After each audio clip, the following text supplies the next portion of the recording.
আল্লাহ রাব্বুল আলামিন কোরআন শরীফের ভিতরে বলেছেন লাশ-শামসু ইয়ামবাগি লাহা আন তুদরিকাল কামারা ওয়ালাল লাইলু সাবিকুন নাহার ওয়া কুল্লুন ফি ফালাকি ইয়াসবাহুন।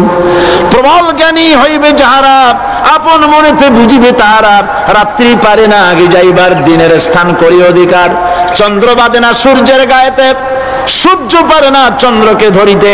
যার যে স্থান বহাল রাখিয়া ভ্রমণ করিছে খোদাকে ডরিয়া। একটি নির্ধারিত সময় সীমা পর্যন্ত আপন আপন কক্ষপথে সব দৌড়াদৌড়ি করবে। কারো সাথে অ্যাক্সিডেন্ট হবে না কারো। ওয়াকুল্লুন ফি ফালাকি ইয়াসবাহুন। যা আছে মহাশূন্যে সব ঘুরতেছে। কে বলে? বলেন সবাই, কে বলছে? কোন সূরা? সূরা ইয়াসিন। আবার শুনুন, আল্লাহ পাক ফয়সালা দিচ্ছেন ঘোরে কেডা? শুধু সূর্য ঘোরে না, শুধু চন্দ্র ঘোরে না, আল্লাহ মহাশূন্যে যা রেখেছেন সব ঘুরতেছে। সবই সন্তরণশীল, সব গতিশীল। সুতরাং ফয়সালা তো আল্লাহর কাছ থেকে নিতে হবে। পৃথিবী সৃষ্টি করেছেন, মানব গোষ্ঠী সৃষ্টি করেছেন এবং মানুষের প্রয়োজন মিটিয়েছে। এই মানুষগুলিকে কে সৃষ্টি করেছে? মানুষ সৃষ্টির ব্যাপারেও দার্শনিকরা মানুষদেরকে বিভ্রান্ত করে। যা কলেজে বিশ্ববিদ্যালয়ে পড়ানো হয়, এই কোরআন শরীফ বিশ্ববিদ্যালয়ে পড়ানো হয়? হ্যাঁ হয়। কয়েকটা আয়াত, কয়েকটা সূরা পরীক্ষায় পাস করার জন্য একটু একটু অপশনাল রেখে দেওয়া হয়েছে। বর্তমান যে শিক্ষা কমিশন, শামসুল হক শিক্ষা কমিশন রিপোর্ট মন্ত্রী পরিষদে অনুমোদন করেছে বর্তমান সরকার। এই শিক্ষানীতিতে বলা হয়েছে ক্লাস 1 থেকে নিয়ে ক্লাস 5 পর্যন্ত ধর্মীয় শিক্ষা দিতে দেওয়া হবে না। তাহলে ক্লাস 5 পর্যন্ত যদি ধর্মীয় শিক্ষা না থাকে, তাহলে ক্লাস 6-7-এ ওঠার পর আলিফ জাওরা বাজাবর বা আনাকুম জানাকুম ছেলেরা পড়বে? মেয়েরা পড়বে? আসল উদ্দেশ্য হলো ইসলাম থেকে জাতিকে দূরে সরাবার জন্য ষড়যন্ত্র। এই সরকারের প্রণীত শিক্ষানীতি আমরা মানি না। আপনারা মানেন?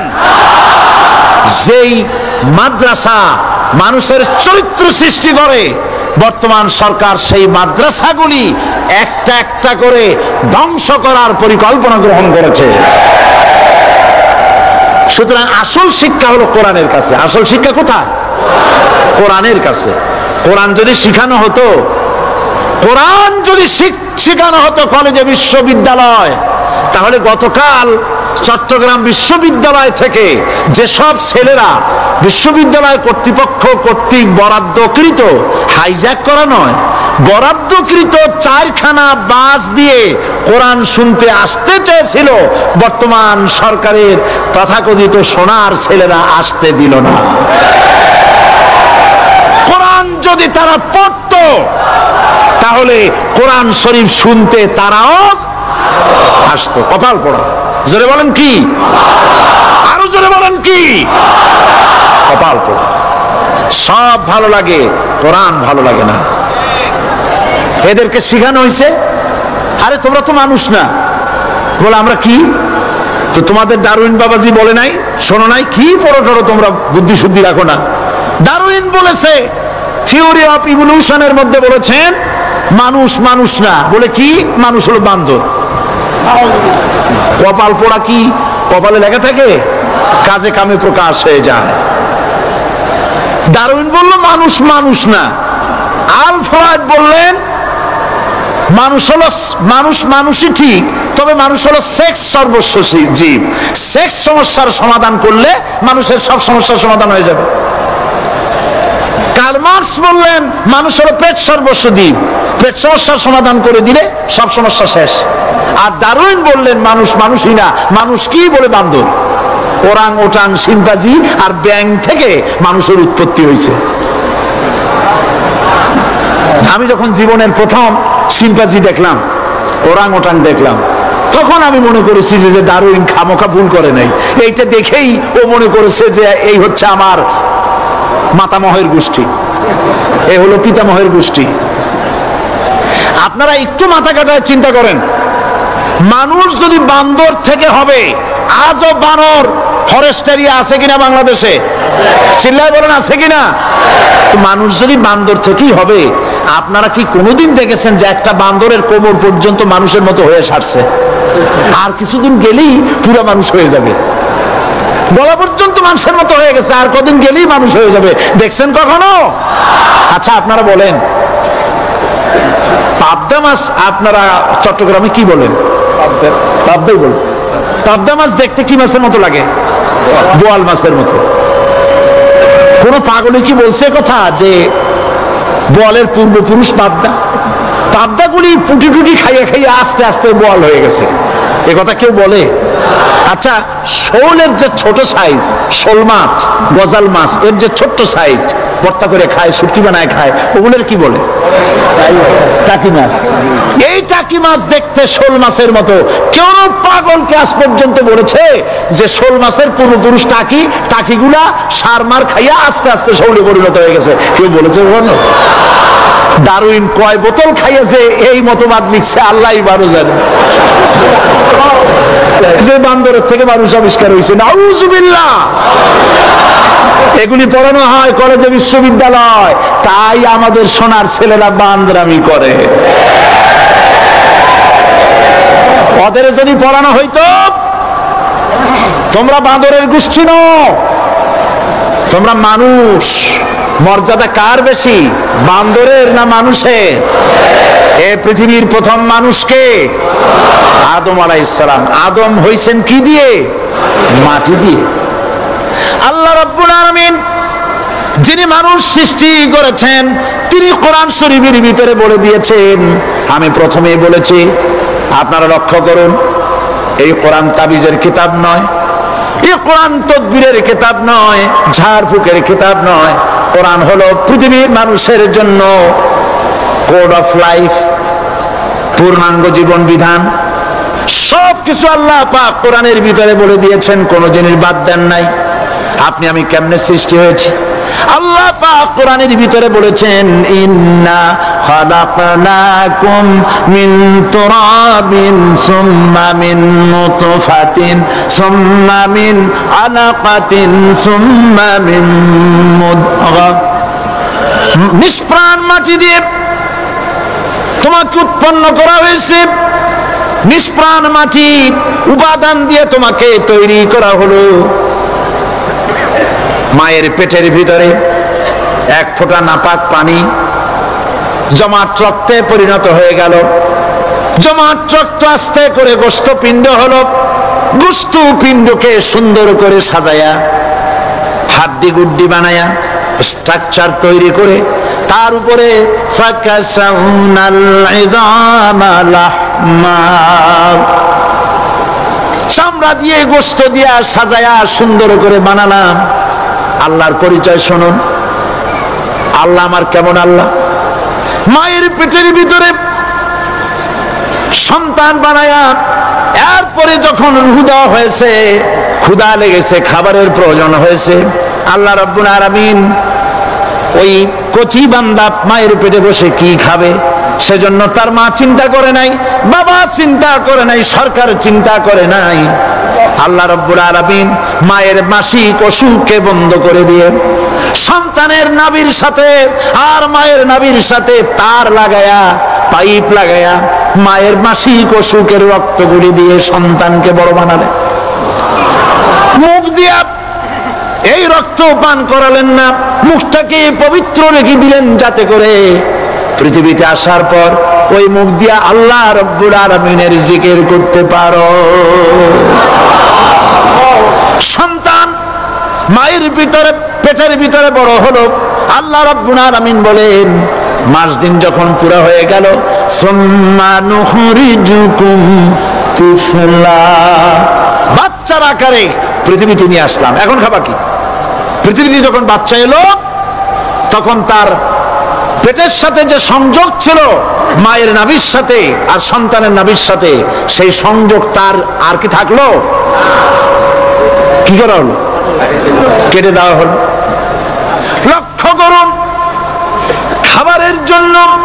একটি মাত্র পাইপ আল্লাহ লাগাইছিলেন, পৃথিবীতে সন্তান আসার সঙ্গে সঙ্গে পাইপটা কেটে দেওয়া হলো।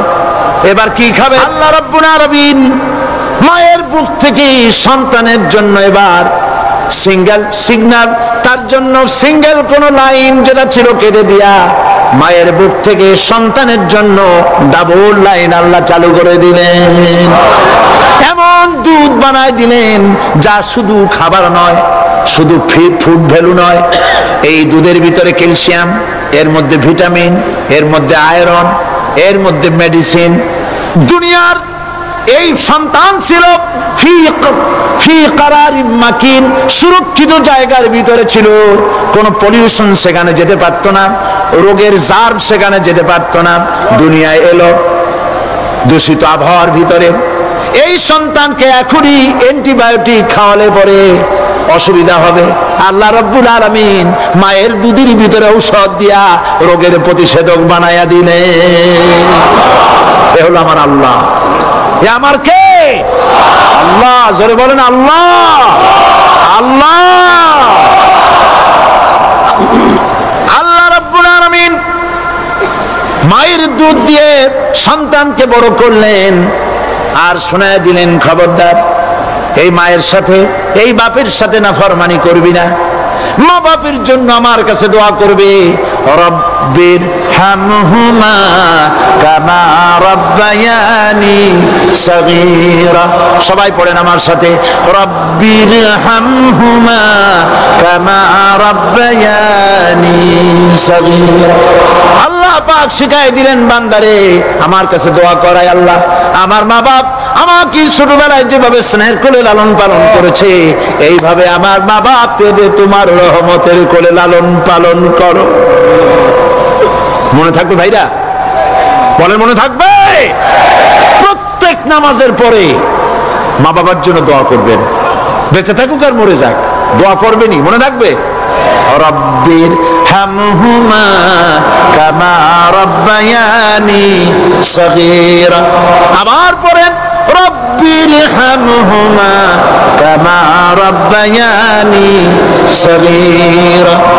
আল্লাহ পাক মায়ের মর্যাদা এত বাড়াইছেন, সাহাবী প্রশ্ন করেছে, ইয়া রাসূলুল্লাহ খেদমত করব কার? হুজুর বলেন তোমার মায়ের, তারপরে কার? তোমার মায়ের, তারপরে কার? তোমার মায়ের, তারপরে কার? তোমার পিতার। বাপের চাইতে মায়ের মর্যাদা আল্লাহ 3 গুণ বাড়াইয়া দিলেন, 3 গুণ বৃদ্ধি করে দিলেন। হাদিস শরীফে এসেছে, হযরত আবী হুরায়রা রাদিয়াল্লাহু তাআলা আনহু রাসূলের কাছে এসে রাতের বেলায় কাঁদতেছিলেন। হুজুর প্রশ্ন করলেন, আবু হুরায়রা কাঁদো কেন? হযরত আবু হুরায়রা বলছেন, হুজুর মা আমাকে মেরেছে। তিনি প্রশ্ন করলেন, আচ্ছা মা তোমার মারলো কেন? তুমি কি কোনো বেয়াদবি করছো? তিনি বললেন না। তবে মারলো কেন? হযরত আবু হুরায়রা বলেন, ইয়া রাসূলুল্লাহ আপনার খেদমত থেকে বাড়ি ফিরতে আমার দেরি হয়ে গিয়েছিল। গভীর রাত্রে যখন বাড়ি গেছি, মা আমাকে প্রশ্ন করলেন, বাবা দেরি হলো কেন, কোথায় ছিলি?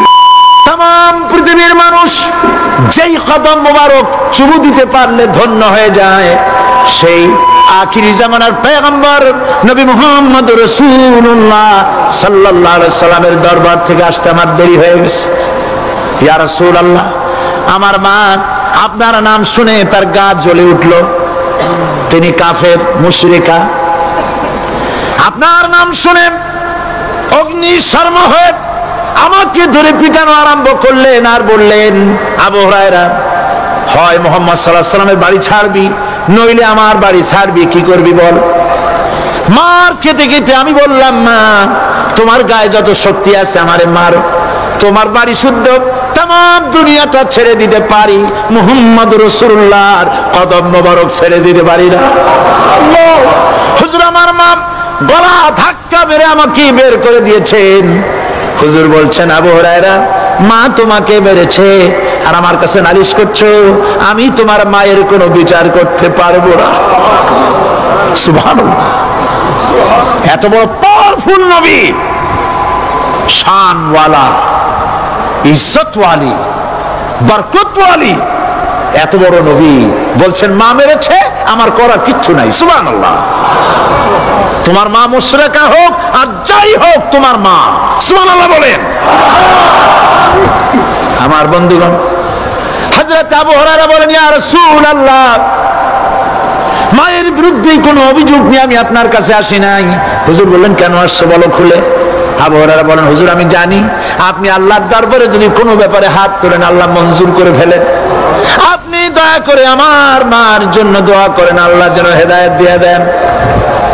আমার নবীজি দুখানে হাত উত্তোলন করলেন, বললেন, আল্লাহুম্মা ইহদি উম্মা আবি হুরায়রা, আয় আল্লাহ আমি দোয়া করতেছি আবু হুরায়রার মাকে হেদায়েত নসিব করো। হুজুর হাত তুলে মোনাজাত করছেন, আবু হুরায়রা দৌড় দিলেন বাড়ির দিকে। কয়েকজন সাহাবী হযরত আবু হুরায়রার জামা টেনে ধরেছে, এই ভদ্রলোক দৌড়ায় কেন? এত শান্ত মানুষ, কখনো গরম হয়ে কারোর সঙ্গে কথা বলে না। এই মানুষটা দৌড়ায় কেন? কোনো বিপদ হইল নাকি? জামা টেনে ধরে বলে, আবু হুরায়রা দৌড়াও কেন?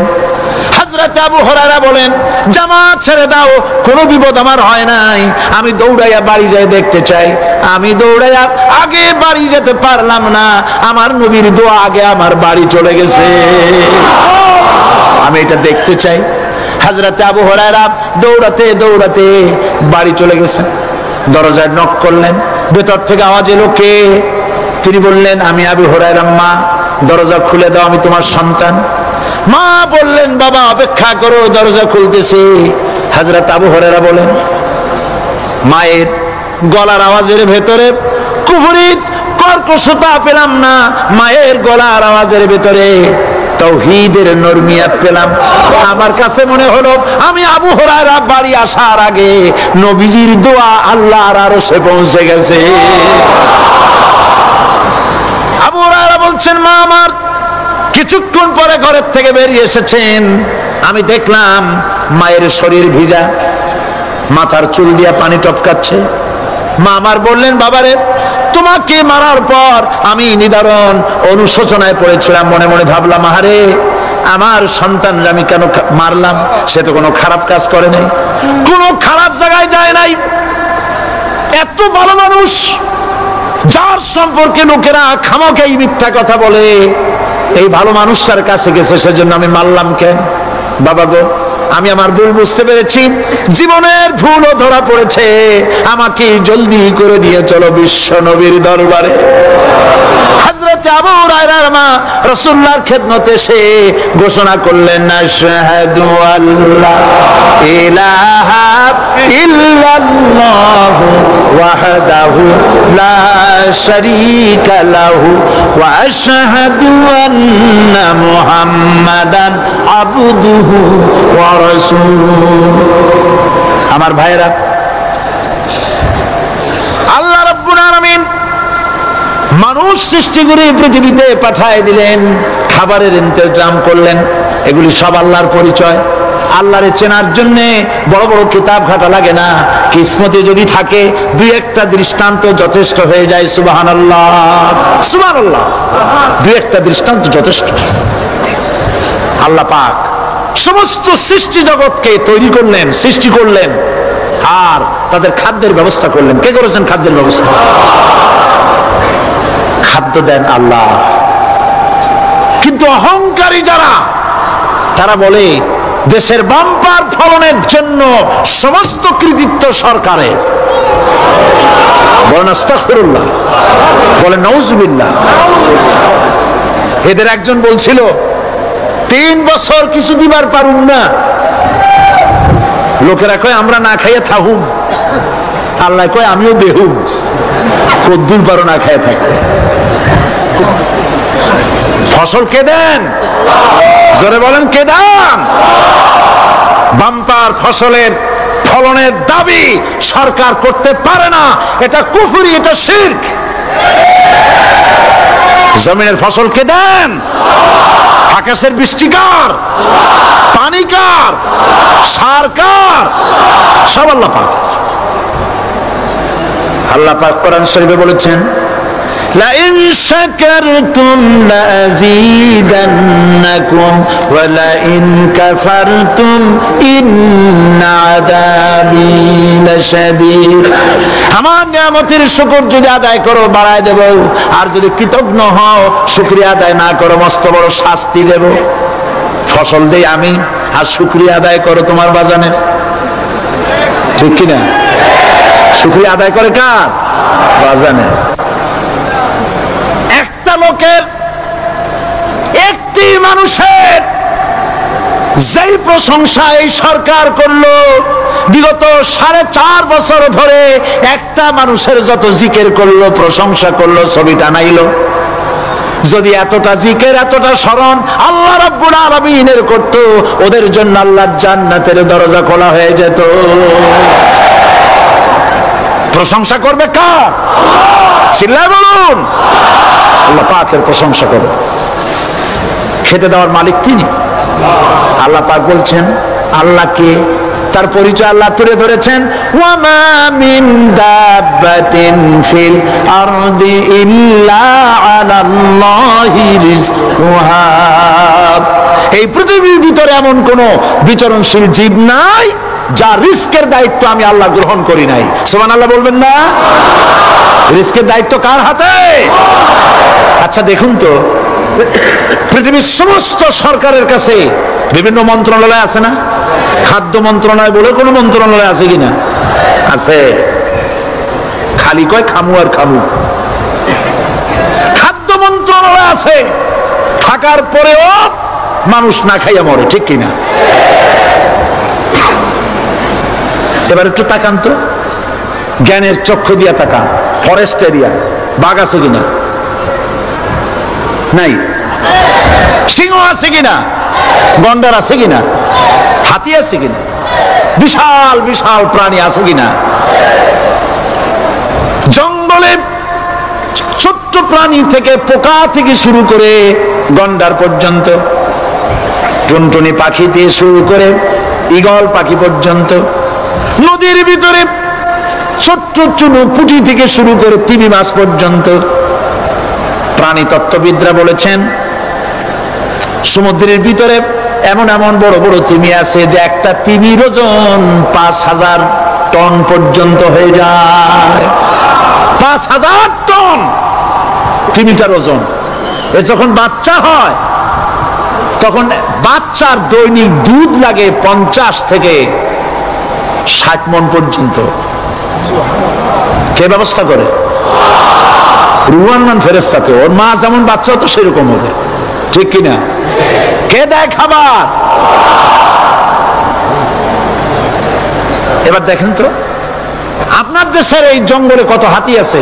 হাতিরা মিছিল করে আসছে যে আল্লাহ আমাদের এখন আর খাইতে টাইতে দিতে পারে না, বাংলাদেশের গভর্নমেন্ট কিছু দাও। আসছে না খাইয়া ক্ষুধার জ্বালায় হাতি মরেছে, বাঘ মরেছে, সিংহ মরেছে, এর কোন দৃষ্টান্ত আছে?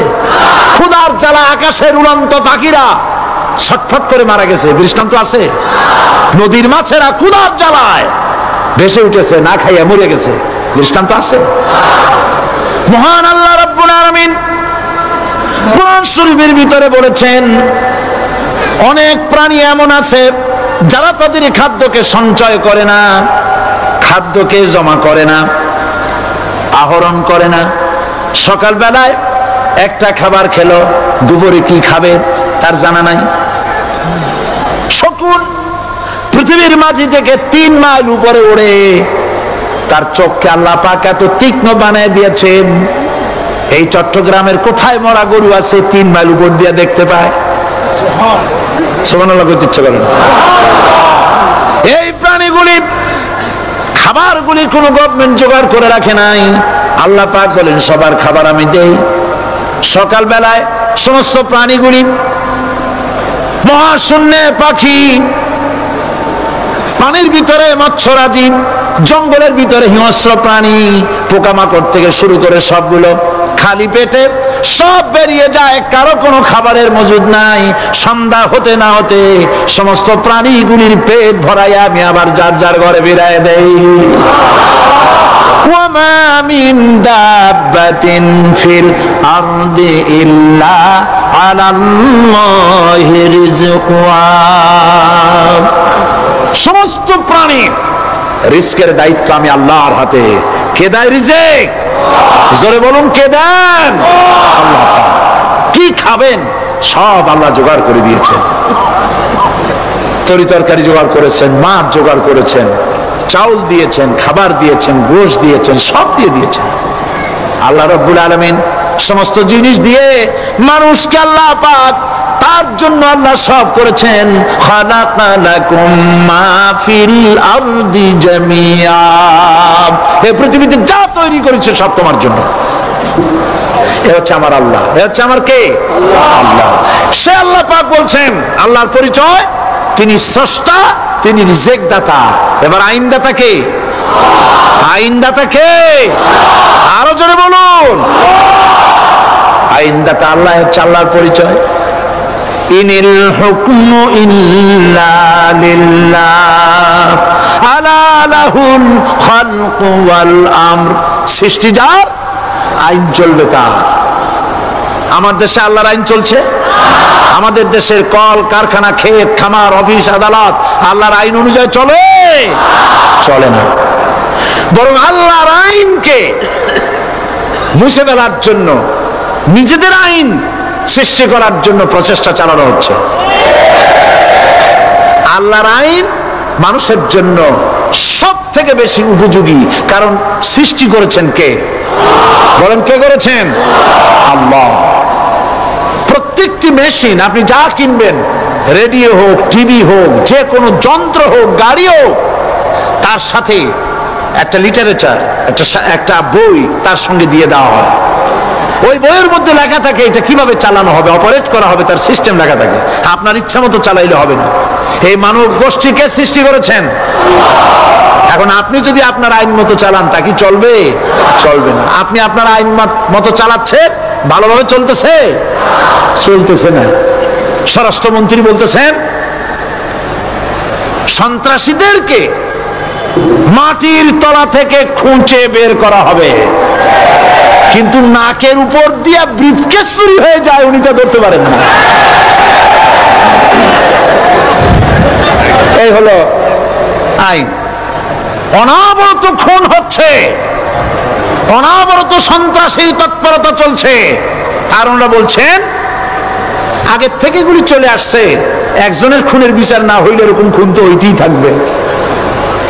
তাহলে খুনকে, হত্যাকে, সন্ত্রাসকে সরকার জাস্টিফাইড করছেন। নাউজুবিল্লাহ মিন যালিক। এই জন্য আইন হতে হবে আল্লাহর। আইন হতে হবে কার?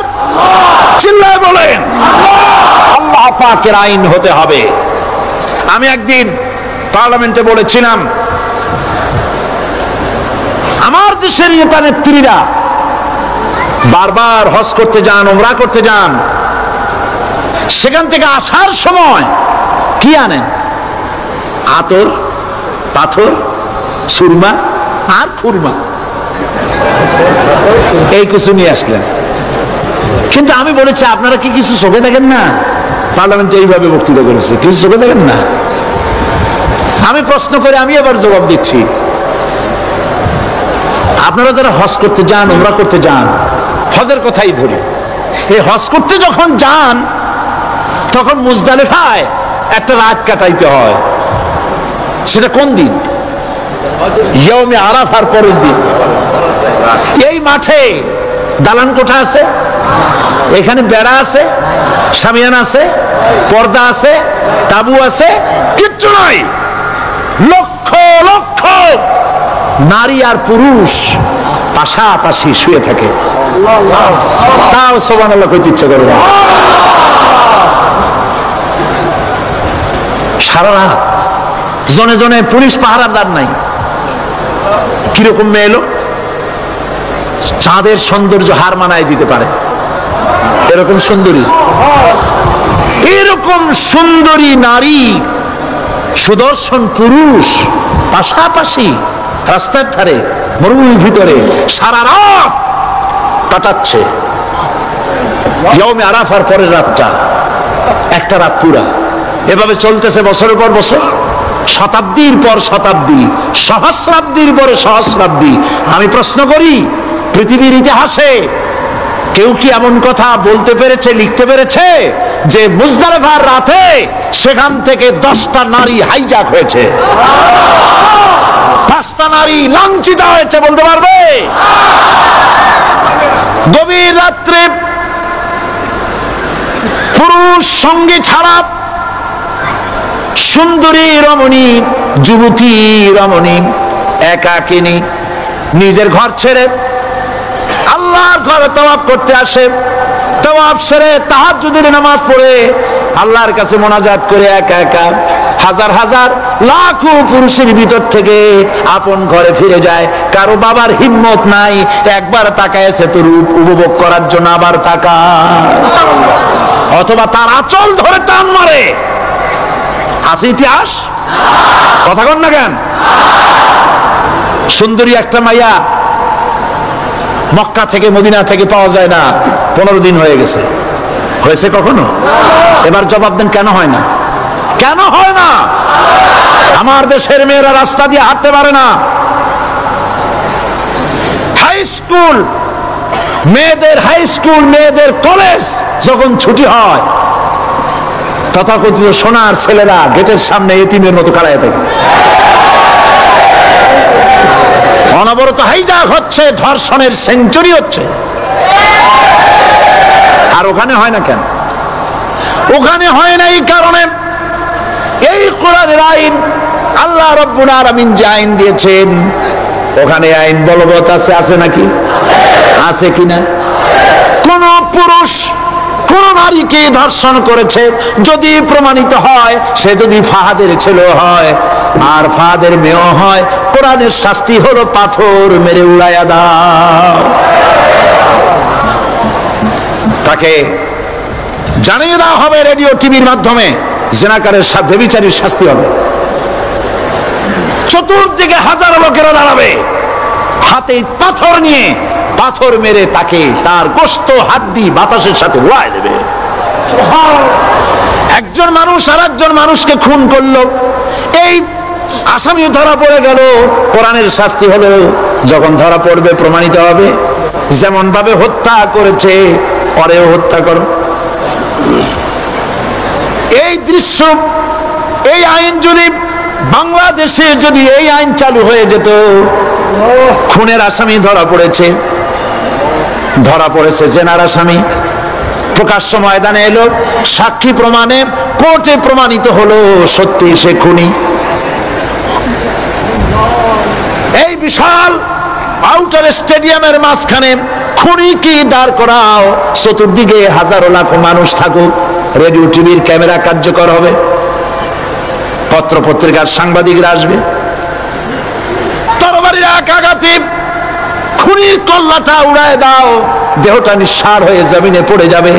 এই দৃশ্য যারা দেখবে স্বচক্ষে, রেডিওতে, পত্র পত্রিকায়, আর 1 বছরের ভেতরে খুন করার হিম্মত কারো কলিজা উঠবে? জেনাকারের পাথর মেরে দেওয়া, পাথর মেরে উড়িয়ে দেওয়ার শাস্তি যদি চোখে কেউ দেখে, জেনা করার পুলক আর জাগবে? এটা নাম আল্লাহর আইন। এই আইন কার? এই আইন কার? এই আইন, এই আইন যতদিন পর্যন্ত বাংলার মানুষের, মুসলমানদের উপরে কার্যকরী না হচ্ছে, এই দেশে কার্যকরী না হবে, ততদিন পর্যন্ত হত্যা, ধর্ষণ, খুন বন্ধ হবে না। বন্ধ হবে? সুতরাং এই আইন হচ্ছে কার? আরো জোরে বলে, আল্লাহ রাব্বুল আলামিন। মহান আল্লাহ রাব্বুল আলামিনের এই আইন অনুযায়ী যদি দেশ চলে, মানুষ শান্তি পাবে, চুরি বন্ধ হবে, ডাকাতি বন্ধ হবে, জেনা বন্ধ হবে, হত্যা ধর্ষণ বন্ধ হয়ে যাবে। নবীজি এমন একটি আইন চালু করে দিয়ে, কোরআনের বিধান চালু করে দিয়ে এমন একটা সমাজ চালু করেছিলেন, যেই সমাজ সম্পর্কে হুজুর নিজে বলেছেন, খায়রুল কুরুনে কারনি, সর্বশ্রেষ্ঠ যুগ হলো কার যুগ? আমার যুগ। সুবহানাল্লাহ বলেন। রাসূলের যুগ হলো সর্বশ্রেষ্ঠ যুগ। সেই কোরআন, সেই হাদিস আজও আছে না নাই? বলেন জোরে, আজও আছে না নাই? সেই কোরআন এবং সুন্নাহ দিয়ে দেশ শাসন হোক, এটা কি আমরা চাই? কারা কারা চাই? দু হাত উঁচু করে দেখা।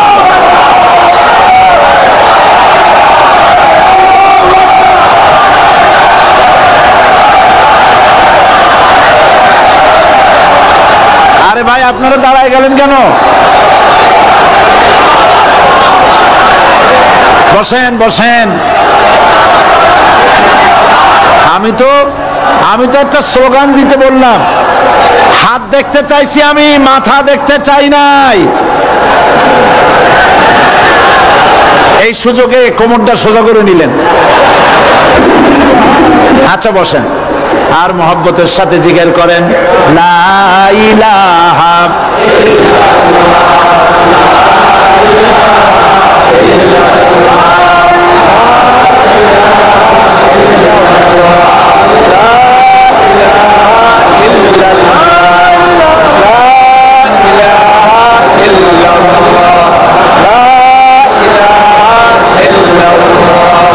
জোরে সরে সবাই জিকির করেন লা ইলাহা ইল্লাল্লাহ, লা ইলাহা ইল্লাল্লাহ, লা ইলাহা লা ইলাহা ইল্লাল্লাহু মুহাম্মাদুর রাসূলুল্লাহ। বসুন, আমরা মুনাজাত করব। আল্লাহ রাব্বুল আলামিন আয়াতুল কুরসির ভিতরে আল্লাহর সার্বভৌমত্বের কথা বলেছেন। আল্লাহু লা ইলাহা ইল্লা হুয়াল হাইয়ুল কাইয়্যুম। পড়েন আমার সাথে সবাই, আল্লাহু লা ইলাহা ইল্লা হুয়াল হাইয়ুল কাইয়্যুম। আল্লাহ হচ্ছেন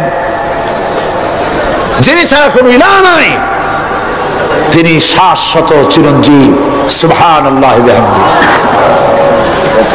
আগামীকাল এর বাকি অংশ আমি আপনাদের সামনে আলোচনা করব ইনশাআল্লাহ। জোরে বলেন ইনশাআল্লাহ। দাঁড়ানো ভাইরা বসেন। আপনাদের পাশে যারা দাঁড়িয়েছেন অনুরোধ করে বসায় দেন। বলেন যে আর 5টা মিনিট বসেন, আল্লাহর রাস্তায় হাঁটেন না। হ্যাঁ বলেন বলেন, আপনারা যে আল্লাহর রাস্তায় হাঁটেন না, বসেন, সবাই বসেন। এত বড় মাহফিলের মুনাজাত, সুবহানাল্লাহ বলেন। চট্টগ্রামের ইতিহাসের শ্রেষ্ঠ মাহফিল, চিল্লায় বলেন সুবহানাল্লাহ। গোটা বিশ্বের কোরআনের শ্রেষ্ঠ মাহফিল, বলেন সুবহানাল্লাহ। যারা বলেন আলহামদুলিল্লাহ। আগামীকাল এ মাহফিলের আখেরি মুনাজাত হবে ইনশাআল্লাহ। বলেন ইনশাআল্লাহ।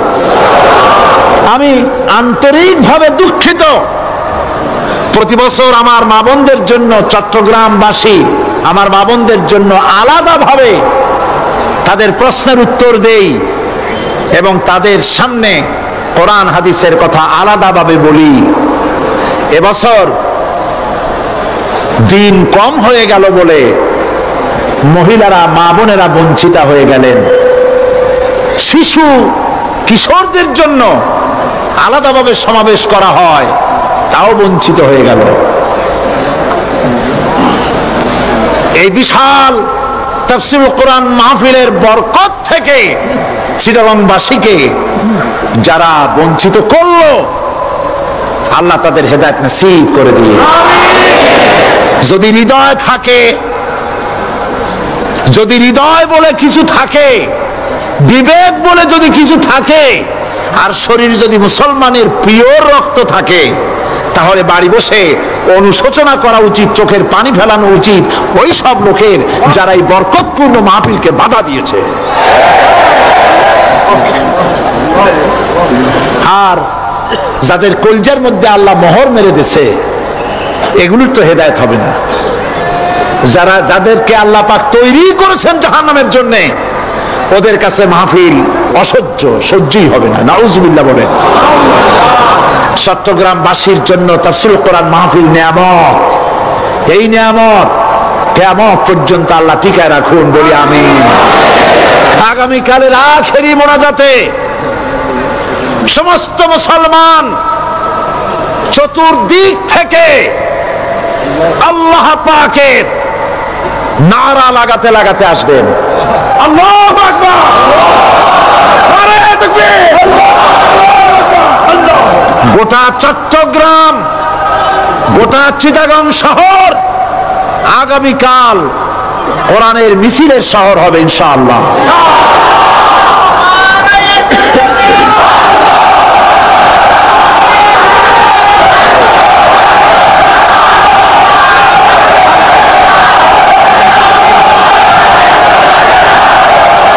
সকল ধন এবং সম্পদের মূল মালিক হচ্ছেন আল্লাহ পাক। সমস্ত ধন সম্পদের মালিক কে? আল্লাহ সুবহানাহু ওয়া তাআলা। কোরআনে কারীম বলছে লিল্লাহি মা ফিস সামাওয়াতি ওয়া মা ফিল আরদ। আকাশ এবং জমিনের ভিতরে যা কিছু আছে সব কিছুর মালিকানা কার? জোরে বলেন কার? আল্লাহ রাব্বুল আলামিন হচ্ছেন এর একচ্ছত্র মালিক। সুতরাং বান্দাদের কাছে কিছুদিনের জন্য এগুলিকে আমানত রাখা হয়েছে। আমাদের ঘর আছে, বাড়ি আছে, ব্যবসা আছে, বাণিজ্য আছে, জায়গা আছে, জমিন আছে, গরু আছে, বাছুর আছে, এই সবগুলি কিছুদিনের জন্য আমাদের কাছে কি রাখা হয়েছে? আমানত। আমানতের মাল আপনি আপনার ইচ্ছা মতো খরচ করতে পারবেন না। আমানতের মাল কি ইচ্ছা মতো খরচ করা যায়? যায় না। আমানতের মালকে খরচ করতে হলে মূল মালিকের ইচ্ছা অনুযায়ী খরচ করতে হবে। মূল মালিককে আল্লাহ রাব্বুল আলামিন বলছেন ইন্নাল্লাহা ইশতারা মিনাল মুমিনিনা আনফুসাহুম ওয়া আমওয়ালাহুম বিআন্না লাহুমুল জান্নাহ। আমি আমার মুমিনের জান এবং মালকে খরিদ করে নিয়েছি, বিনিময় জান্নাত দিয়ে দিয়েছি। তোমার কাছে যে জান আছে, মাল আছে, এটা তোমার নয়, এটা আমার আমানত তোমার কাছে। সুতরাং এই আমানত খরচ করতে হবে মূল মালিকের ইচ্ছা অনুযায়ী। সমাজের এক শ্রেণীর লোক প্রচুর বিত্তের মালিক হবে, সমাজের এক শ্রেণীর লোক প্রচুর বিত্ত এবং সম্পদের মালিক হয়ে ভোগ বিলাসের আনন্দের স্রোতে ভেসে যেতে থাকবে, নিজেকে ভাসিয়ে দেবে। আর এক শ্রেণীর লোক অনাহারে অর্ধাহারে কষ্ট করবে। এ বিধান ইসলামের নয়। কেউ থাকবে 10 তলায় আর কেউ থাকবে গাছতলায়, কেউ খাবে পোলাও, কোরমা, বিরিয়ানি, আর কারো কিসমতে মরিচ পোলাও হবে না। এ বিধান আল্লাহর নয়। ইসলামের বিধান হচ্ছে এই যে আল্লাহ যে সব সম্পদ মানুষকে দান করেছেন, এই সম্পদের ভিতরে বিত্তহীনদের অধিকার রাখা হয়েছে। বিত্তহীন যারা গরিব, যাদের কিছু নাই, তারা আপনার করুণার পাত্র নয়। কি বলেন? তারা কি ধনীদের করুণার পাত্র? কোরআনে কারীমে আল্লাহ বলেন ওয়াল্লাযীনা ফী আমওয়ালিহিম হাক্কুন লিস-সাইলি ওয়াল মাহরুম। ধনীদের সম্পদের ভেতরে গরিবদের, বিত্তহীনদের অধিকার রয়েছে। সে অধিকার আদায় করে দাও। দান করা এমনি দিয়ে দাও এক জিনিস। গরিবদেরকে, বিত্তহীনদেরকে ইসলাম করুণার পাত্র বানায় নাই, বলেছে অধিকার। অধিকারটা বড় মজবুত কথা, এ কথার লোড আছে, ওয়েট আছে। আপনার আমার সম্পদের, অর্থাৎ যাদের বিত্ত আছে, বিত্ত সম্পদওয়ালা সম্পদশালী লোকেদের সম্পদের ভেতরে গরিবদের অধিকার রয়ে গেছে। সে অধিকার আদায় করতে হবে। ইসলাম সকল মানুষের দারিদ্র দূর করে বেঁচে থাকার মৌলিক অধিকার প্রতিষ্ঠিত করেছে। রাসূল করিম সাল্লাল্লাহু আলাইহি ওয়াসাল্লাম বলেছেন লাইসা লি ইবনি আদম হাক্কুন সিওয়া হাযিহিল খিসাল বাইতুন ইয়াসকুনুহু ওয়া সাওবুন ইওয়ারি আওরাতাহু ওয়া জালফাল খুবজি ওয়াল মা। আখরাজাহু তিরমিজি। তিরমিজি শরীফের হাদিসের ভিতরে এসেছে রাসূল করিম সাল্লাল্লাহু আলাইহি ওয়াসাল্লাম বলেছেন প্রত্যেকটি বনি আদমের তার বাস করার জন্য একটা গৃহ, এবং লজ্জা ঢাকার জন্য, শীত নিবারণের জন্য তার বস্ত্র, আর ক্ষুধা মিটাবার জন্য তার পানি আর রুটি ইত্যাদির ব্যবস্থা করতে হবে। চাই সে মুসলমান হোক আর হিন্দু হোক আর খ্রিস্টান হোক, বনি আদম, আদমের সন্তান যে মানুষ, যে তার এই অধিকার ইসলাম প্রতিষ্ঠিত করেছে। আজ বলা হচ্ছে খাদ্য, বস্ত্র, বাসস্থান সমাধান দেবে অমুকরা তমুকরা, এরকমের স্লোগান হয় না? ওরা দিতে পারবে না, ওরা দিতে পারে নাই। খাদ্য, বস্ত্র, শিক্ষা, চিকিৎসা, বাসস্থানের গ্যারান্টি দিয়েছে কোরআন, দিয়েছে আল্লাহ রসুল জনাব মুহাম্মদ রাসূলুল্লাহ সাল্লাল্লাহু আলাইহি ওয়াসাল্লাম। ইসলাম অর্থনৈতিক নিরাপত্তার জন্য যে সব পন্থা অবলম্বন করেছে সেটা হচ্ছে যে সমাজের কর্মক্ষম সকল ব্যক্তি রুজির জন্য পরিশ্রম করবে, কেউ বসে থাকতে পারবে না। এটা হচ্ছে ইসলামের নিয়ম, কেউ বসে থাকতে পারবে না। কোরআনে কারীম বলছে فَإِذَا قُضِيَتِ الصَّلَاةُ فَانتَشِرُوا فِي الْأَرْضِ وَابْتَغُوا مِنْ فَضْلِ اللَّهِ فَإِذَا قُضِيَتِ الصَّلَاةُ যখন তোমার নামাজ সম্পূর্ণ হয়ে গেল, ফান্তাশিরু ফিল আরদ ছড়িয়ে পড়ো আমার জমিনের উপরে, ওয়াবতাগু মিন ফাদলিল্লাহ আর আমার অনুগ্রহ অনুসন্ধান করো। রুজি কামানো কোনো খারাপ জিনিস না। কেউ মনে করে সারাদিন বসে বসে আল্লাহর জিকির করব, কেউ দুনিয়াটারে ঝামেলা মনে করে জঙ্গলে চলে যেতে চায়, এটা নিয়ম না। আপনি বসে থাকতে পারবেন না, আপনাকে কাজ করতে হবে। রুজি কামাই করাটাকে কোরআনে কারিমে এতটা সম্মান দিয়েছে যেটাকে ফদলুল্লাহ বলা হয়েছে। ফদলুল্লাহ এটা আল্লাহর অনুগ্রহ, সুবহানাল্লাহ বলেন। এটাকে ফদলুল্লাহ বলা হয়েছে, এটা জিনাতুল্লাহ বলা হয়েছে। আপনি যে কাপড় চোপড় ব্যবহার করেন, এই কাপড় চোপড়ের ব্যাপারে আল্লাহ পাক প্রশংসা করেছেন, কাপড় চোপড় সুন্দর পরতে বলেছেন। তারপরে রুজি রোজগার হালাল করতে বলা হয়েছে এবং রুজি কামাবার ব্যাপারে হালাল ভাবে রুজি কামাবার জন্য ইন্সপিরেশন দেওয়া হয়েছে কোরআন এবং হাদিসে। রাসূল করিম সাল্লাল্লাহু আলাইহি ওয়াসাল্লাম বলেছেন, আল কাসিবু হাবিবুল্লাহ, সহস্তে যে উপার্জন করে সে আল্লাহর বন্ধু। যে ব্যক্তি ঠেলা গাড়ি চালায়, কুলি মজুর রিক্সা চালায়, নিন্দা নাই, তাকে নিন্দা করা যাবে না। রিক্সাওয়ালাও একটা গুরুত্বপূর্ণ দায়িত্ব পালন করছে। কুমার, কামার, তাঁতি, জেলে, ধোপা, নাপিত সবাই কাজ করছে। প্রত্যেক কাজের সম্মান ইসলাম দেয়, সুবহানাল্লাহ কোন। সমস্ত কাজের সম্মান আছে, শুধুমাত্র সম্মান নাই চুরির কাজের, ডাকাতির কাজের, সন্ত্রাসের কাজের, চাঁদাবাজির কাজের, মাস্তানির কাজের। এই সব কাজ নিন্দনীয় এবং এই সব কাজ নিতান্ত বাজে কাজ। এ কাজের কোনো সম্মান নাই। সম্মান হচ্ছে নিজের হাতে কামাই করে সারা দিনে এক মুঠো খাবারও যদি খান, আপনার খাবারের চাইতে হালাল খাবার কারো হতে পারে না। আল্লাহর বন্ধু সোজা কথা না। আল কাসিবু হাবিবুল্লাহ, সহস্ত উপার্জনের এত বরকত। সেজন্য অর্থনৈতিক নিরাপত্তার জন্য সমাজের প্রত্যেকটি কর্মক্ষম লোককে কাজ করতে হবে। কি করতে হবে? নামাজ পড়া হয়ে গেছে, এখন আর বসে থাকা চলবে না, নেমে পড়ুন কাজের জন্য, আল্লাহর অনুগ্রহ অনুসন্ধান করুন। এরপর আল্লাহ পাক বলছেন, আমার অনুগ্রহ রুজি কামাও, আর রুজি কামাবার সময় আযকুরুল্লাহ যিকরান কাসীরা লাআল্লাকুম তুফলিহুন। আর জিকির করবা আমার বেশি, আমার জিকির করবা। বলা হচ্ছে রুজি অনুসন্ধান করো, আর বলা হচ্ছে আমার জিকির করো। তো জিকির আর রুজি সন্ধানের ভিতরে সামঞ্জস্য কি? সামঞ্জস্যটা হচ্ছে এই যে আপনি যখন উযকুরুল্লাহ কাসীরান, আপনাকে বেশি করে জিকির করতে হবে। জিকির মানে কি? স্মরণ করা। জিকির মানে কি? স্মরণ করা। আল্লাহকে স্মরণ করেন। রুজি যখন কামাতে যাবেন স্মরণ করবেন কারে? চিল্লায় কোন কারে? আপনি রুজি কামাবার জন্য চাকরি করতেছেন, অফিসে বসে যদি আল্লাহ রাব্বুল আলামিন আপনার স্মরণে থাকে, তাহলে ঘুষ খাওয়া আপনার জন্য সম্ভব হবে না। কথা ঠিক কিনা? আল্লাহ পাক বলছেন, রুজি কামাবার জন্য তুমি যে পরিশ্রম করবে, ওই পরিশ্রমের সময় বেশি বেশি জিকির করো, আমারে স্মরণ রাখো। অফিসে বসে যখন তুমি কাজ করবে, আমি যদি স্মরণে থাকি, তাহলে তুমি ঘুষ খাইতে পারবে না।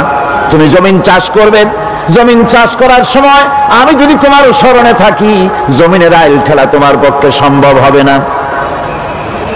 যত রকমের রুজি রোজগারের পথ আছে, আমাকে স্মরণ করো, খারাপ পথ থেকে বাঁচো, হালাল ভাবে রুজি কামাও, হালাল রুজির ভিতরে আল্লাহ রব্বুল আলামিন বরকত দিয়ে দিবেন। আর কাজ করার জন্য বলা হয়েছে, রাসূল করিম সাল্লাল্লাহু আলাইহি ওয়াসাল্লাম বলেছেন, ইজা সাল্লাইতুমুল ফাজরা ফালা তানুমু আন তালবি আরযাকুকুম। ফজরের নামাজ পড়া হয়ে গেছে, ঘুমায়ো না। আমাদের একটা আম অভ্যাস হয়ে গেছে ফজরের নামাজ পড়ে ঘুমানো। হাদিস শরীফে বলা হচ্ছে, ফজরের নামাজ পড়া হয়ে গেছে, ঘুমায়ো না, রুজি তালাশ করো, রিজিক তালাশ করো, নিজের সাহায্য করো, অন্যকে সাহায্য করো, নিজের সংসারের জন্য কাজ করো, অন্যের জন্যও করো। হালাল ভাবে রুজি কামাই করে বউকে একটা ব্লাউজ কিনে দিয়েছেন, একটা শাড়ি কিনে দিয়েছেন, বাচ্চাকে ক্লাসের বই কিনে দিয়েছেন, বাজার থেকে মাছ তরিতরকারি কিনে। অক্ষম ব্যক্তিদেরকে সহযোগিতা করবে, যারা নাকি উপার্জন করতে পারে না, ওই জাতীয় লোকদেরকে তারা সহযোগিতা করবে। ওয়াকফুলু গানিয়ুহুম ফাকিরাহুম, সেই সমাজের যারা নাকি সামর্থ্যবান তারা রোজগার করবে এবং গরিবদেরকে সহযোগিতা করবে। আল্লাহর নবী বলেছেন, সে ব্যক্তি মুমিন নয়, সে ব্যক্তি মুমিন নয়, সেই ব্যক্তি মুমিন নয়। সাহাবায়ে কিরাম হতচকিত হয়ে উঠলেন, প্রশ্ন করলেন, নবীজি কোন ব্যক্তি মুমিন নয়? আল্লাহর নবী বলেন, যেই ব্যক্তি পেট পুরে আরাম করে ঘুমায় গেল এ কথা জানার পর, যে তার প্রতিবেশী না খেয়ে শুয়ে আছে, ক্ষুধার যন্ত্রণায় কাতরাচ্ছে, এ কথা জানার পরে যেই মুসলমান ব্যক্তি আরাম করে পেট ভরে খেয়ে ঘুমায়, সে কখনো মুমিনের দাবি করতে পারে না, মুমিন হতে পারে না। কত বড় কথা! ইসলাম মানুষকে তাগিদ করেছে তার প্রতিবেশীর উপরে লক্ষ্য রাখার জন্য, তার প্রতিবেশীকে লক্ষ্য রাখার জন্য, গরিব মানুষের প্রতি লক্ষ্য রাখার জন্য। রাসূল করিম সাল্লাল্লাহু আলাইহি ওয়াসাল্লাম বলছেন, আইয়ু রাজুলিন মাতা দিয়ান বাইনা আগনিয়ায় ফাকাদ বারিয়াত মিনহুম জিম্মাতুল্লাহি ওয়া রাসূলিহি। আল্লাহর নবী বলেন, কোন ধনী ব্যক্তিদের মাঝে কোন গরিব প্রতিবেশী যদি না খেয়ে মারা যায়, তাহলে ওই এলাকার বিত্তশালী লোকদের সাথে আল্লাহর সমস্ত সম্পর্ক, রাসূলের সব সম্পর্ক ছিন্ন হয়ে যায়। কে বলতে পেরেছে এত বড় কথা? মানুষের অর্থনৈতিক নিরাপত্তার জন্য কত বড় কথা বলেছে ইসলাম, বলেছে বিশ্বনবী জনাবে মুহাম্মদ রাসূলুল্লাহ সাল্লাল্লাহু আলাইহি ওয়াসাল্লাম। আল্লাহ রাব্বুল আলামিন বলেন, ধনীদের হাতে যেন সম্পদগুলি পুঞ্জীভূত হয়ে না যায়, কাইলা ইয়াকুনা দুলাতাম বাইনাল আগনিয়াই মিনকুম। তোমাদের ধনীদের হাতে যেন সম্পদগুলি, সমাজের সম্পদগুলি যেন পুঞ্জীভূত না হয়, সেগুলি বরং ছড়িয়ে আস্তে করে যেন সমস্ত গরিব যেন সাধারণের কাছে যেতে পারে, সে ব্যবস্থা করতে হবে। যাকাত প্রদানের মাধ্যমে ধনীদের কাছ থেকে নিয়ে গরিবদেরকে দিয়ে দিতে হবে। আর বুখারী শরীফের সারা ফাথুল বারীতে হাফেজ ইবনে হাজার আসকালানী রাহিমাহুল্লাহ তিনি বলেছেন, যাকাত যদি ধনীরা না দেয়, যদি কেউ দিতে বাধা দেয়, ফামানিমতানা উখিযাত বিহি কাহরাম, যদি যাকাত না দেয় জবরদস্তি করে যাকাত আদায় করে নিবে গভর্নমেন্ট। যাকাত দিতেই হবে। মুনকিরিনে যাকাত, যারা যাকাত দিতে অস্বীকার করেছিল, হযরতে সিদ্দিক আকবর, হযরতে আবু বকর সিদ্দিক রাদিয়াল্লাহু তাআলা আনহু, তিনি তাদের সম্পর্কে বলেছিলেন, ওয়াল্লাহি লাউ কাতিলান্না মান ফাররাকা বাইনাস সালাতি ওয়াজ যাকাত, অবশ্যই আমি ওই সম্প্রদায়ের লোকের বিরুদ্ধে যুদ্ধ ঘোষণা করব যারা নামাজ আর যাকাতের মধ্যে পার্থক্য সূচিত করবে। যারা নামাজ তো পড়বে কিন্তু যাকাত দিবে না সরকারের কাছে, যাকাত আদায় করবে না, তাদের বিরুদ্ধে যুদ্ধ ঘোষণা করব। ইসলামী সরকার যদি প্রতিষ্ঠিত হয়, তাহলে এই যাকাত আদায় করা হবে। যাকাত কেউ নিয়ে বসে থাকতে পারবে না, যাকাত আদায় করা হবে। আমাদের দেশে নিয়ম মাফিক যদি যাকাত আদায় করা হতো, এই দেশ যদি ইসলামী গভর্নমেন্ট হতো, আল্লাহ যেন দয়া করে দেন, কন্যা আমিন। আল্লাহ পাক যদি দয়া করে দেশটার ইসলামী রাষ্ট্র বানায় দেন, তাহলে যাকাত তো আদায় করে নেওয়া হবে, জাকাত দিতে আপনি বাধ্য, গরিব মানুষ থাকবে না। এখনো বাংলাদেশের নিয়ম মাফিক যদি জাকাত আদায় করা হয়, নিয়ম মাফিক মানে সোনার জাকাত, রূপার জাকাত, নগদ ক্যাশের জাকাত, ফসলের ওষুধ সঠিকভাবে যদি আদায় করা হয়, তো একেবারে কম করে হলেও 1000 কোটি টাকা জাকাতের টাকা কালেকশন হতে পারে। এটা কি কম কথা? 1000 কোটি টাকা, এই টাকা আদায় করা হচ্ছে না। এই টাকা আদায় না করার কারণে যে শূন্যতার সৃষ্টি হচ্ছে, এই ভ্যাকুয়ামকে পূর্ণ করার জন্য এগিয়ে এসেছে 7 সমুদ্র 13 নদীর উপর থেকে এনজিওরা। এনজিওরা এসে আমাদের দেশে, সব এনজিও খারাপ আমি তা বলি না, বহু এনজিও আছে যারা এদেশের উন্নয়নের, আর্থসামাজিক উন্নয়নের জন্য তারা প্রচেষ্টা করছে, রাস্তাঘাট, স্কুল কলেজ, চিকিৎসা ইত্যাদির দিকে কাজ করছে। যতগুলি এনজিও আমাদের দেশে আছে তার ভিতরে 52টা এনজিও গোনা বাছা যারা ইসলামের প্রকাশ্য দুশমন, আর এর শীর্ষস্থানে আছে ব্রাক। এই এনজিও গুলি তারা আমাদের দেশে এসে সুদি কারবার শুরু করেছে, পরিপূর্ণভাবে সুদের কারবার। ব্যাংকের থেকে যদি আপনি লোন নেন তাহলে 15 or 17% ইন্টারেস্ট দিতে হবে, আর ওদের কাছ থেকে যে সুদ, যে টাকা নেওয়া হয় সেই টাকায় গ্রামীণ ব্যাংক থেকে শুরু করে ব্রাক বলেন, কারিতাস বলেন, অক্সফাম বলেন, অ্যাডাপ বলেন, যেগুলি আছে এগুলি সুদ নেয় 30 থেকে 34% পর্যন্ত। গোটা জাতিকে গ্রাম পর্যায়ে তারা সুদের নিবিড় চাষ করতেছে, ঘরে ঘরে সুদ পৌঁছে দিয়েছে, মুসলমান নারীদেরকে বেহুরমতি করেছে, ইসলামের ঐতিহ্য ধ্বংস করতেছে, নারীদেরকে বিপর্দা করতেছে, আমার দেশের ফ্যামিলি স্ট্রাকচারকে এনজিওরা ধ্বংস করে দিচ্ছে।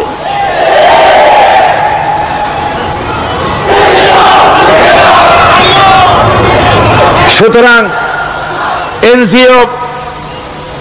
এনজিওরা এই সুযোগটা পেত না।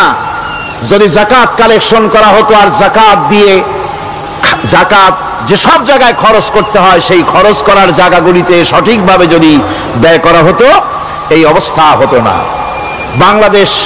বাংলাদেশের সম্পদের অভাব নাই। যারা বলে বাংলাদেশ গরিব, আমি তাদের সাথে একমত নই। আক্ষরিক অর্থে বাংলাদেশ গরিব নয়, বাংলাদেশে সম্পদ আছে। বাংলাদেশের যে জিনিসটার অভাব সেটা হচ্ছে ইনসাফ ভিত্তিক বন্টনের অভাব। এখানে কেউ তো 1000 বিঘা জমির মালিক, বিঘা বোঝেন না কি কন আপনারা? কানি। কেউ তো 1000 কানির মালিক, আর কারো তো রান্নাঘর উঠাবার জায়গা নাই। কথাটা ঠিক কিনা?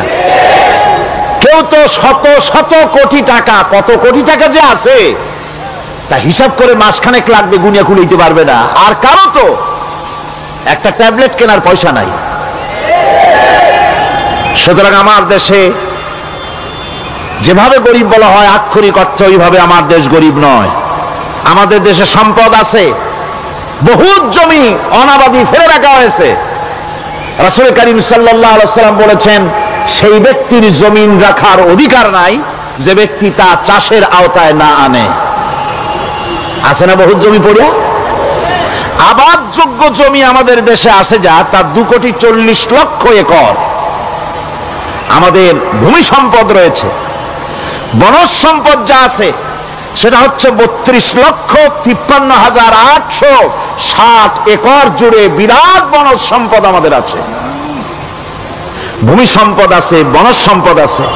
আমাদের রয়েছে পানি সম্পদ, প্রায় 250 নদী, 3,600 বর্গ মাইল জুড়ে নদীগুলো প্রবাহিত আছে। আমাদের পানি সম্পদ আছে।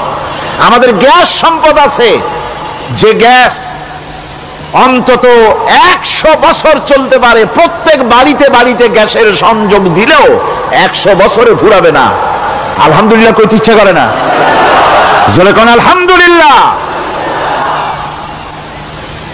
আমাদের গ্যাস সম্পদ রয়েছে, আমাদের মৎস্য সম্পদ আছে, পশু সম্পদ আছে, কৃষি সম্পদ আছে, আরো রয়েছে বিপুল জনশক্তি। জনশক্তিকে আজ সবচাইতে বার্ডেন মনে করা হয়। জনশক্তিকে বলা হয় বাংলাদেশের সবচাইতে বড় সমস্যা, জনশক্তি সমস্যা। এটা হচ্ছে যে সরকার আসে তারই ভূতে পায়, যে যায় লঙ্কা সে আর মানুষ হালে ফেরে না, মানুষগুলি তার জন্য জ্বালা। অথচ এই মানব শক্তি হচ্ছে শ্রেষ্ঠ শক্তি। ইউনিভার্সিটি জনমের মতো না বাড়াইয়া, এখন তো ইউনিভার্সিটি দাবি করতেছে সকলে, গ্রামে গঞ্জে থানায় রান্নাঘরে সব জায়গায় আমাদের ইউনিভার্সিটি দাও। আর ইউনিভার্সিটির ফজিলত কি তা তো আমরা দেখতেইছি।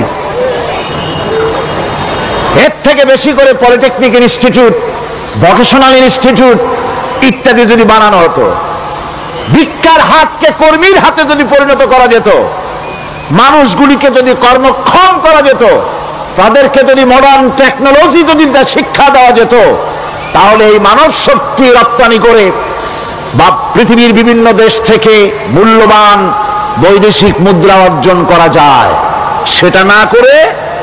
সেটা না করে মানুষ হইছে জ্বালা, জনমের মতো এদেরকে মারো। এটা হচ্ছে ট্রেনের থার্ড ক্লাস প্যাসেঞ্জার্স মেন্টালিটি। সেটা কিরকম? সেটা হচ্ছে ট্রেনে যখন মানুষ চলে তৃতীয় শ্রেণীতে, একবার উঠে বসলে সে অন্যের জন্য জায়গা ছাড়ে না।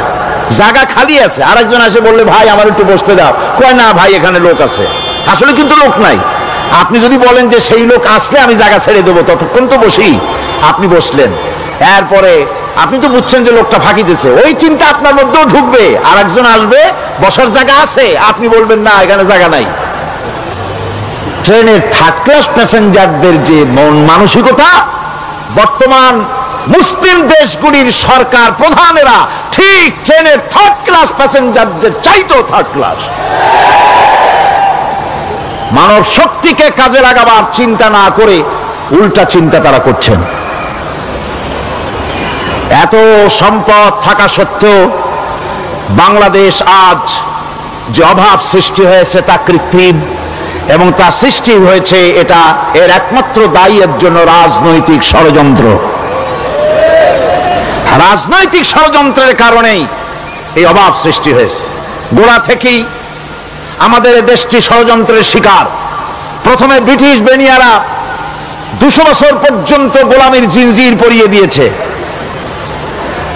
200 বছর গোলামির পর দ্বিজাতি তত্ত্ব এবং মুসলিম সংখ্যাগরিষ্ঠতার ভিত্তিতে 47-এর আজাদি, তারপর পশ্চিমাদের শোষণ বঞ্চনা থেকে মুক্তি লাভের জন্য 71-এর আজাদি,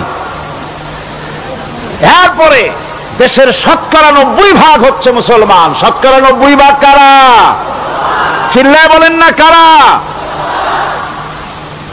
পৃথিবীর এই দ্বিতীয় বৃহত্তম মুসলিম জনগোষ্ঠীকে খ্রিস্টান আর ইহুদিরা তারা চেয়েছে জনগণকে খ্রিস্টান বানাতে। আমাদের দেশের জনগণকে তারা চায় খ্রিস্টান বানাতে। যারা কমিউনিস্ট তারা চায় আমাদেরকে নাস্তিক বানাতে। আর পার্শ্ববর্তী দেশের পেইড এজেন্ট যারা আমাদের দেশে আছে তারা চায় পৃথিবীর নিকৃষ্টতম কুহুরি মতবাদ, ধর্ম নিরপেক্ষ মতবাদের মাধ্যমে গোটা জাতিকে ধর্ম থেকে দূরে সরিয়ে দিতে চায়।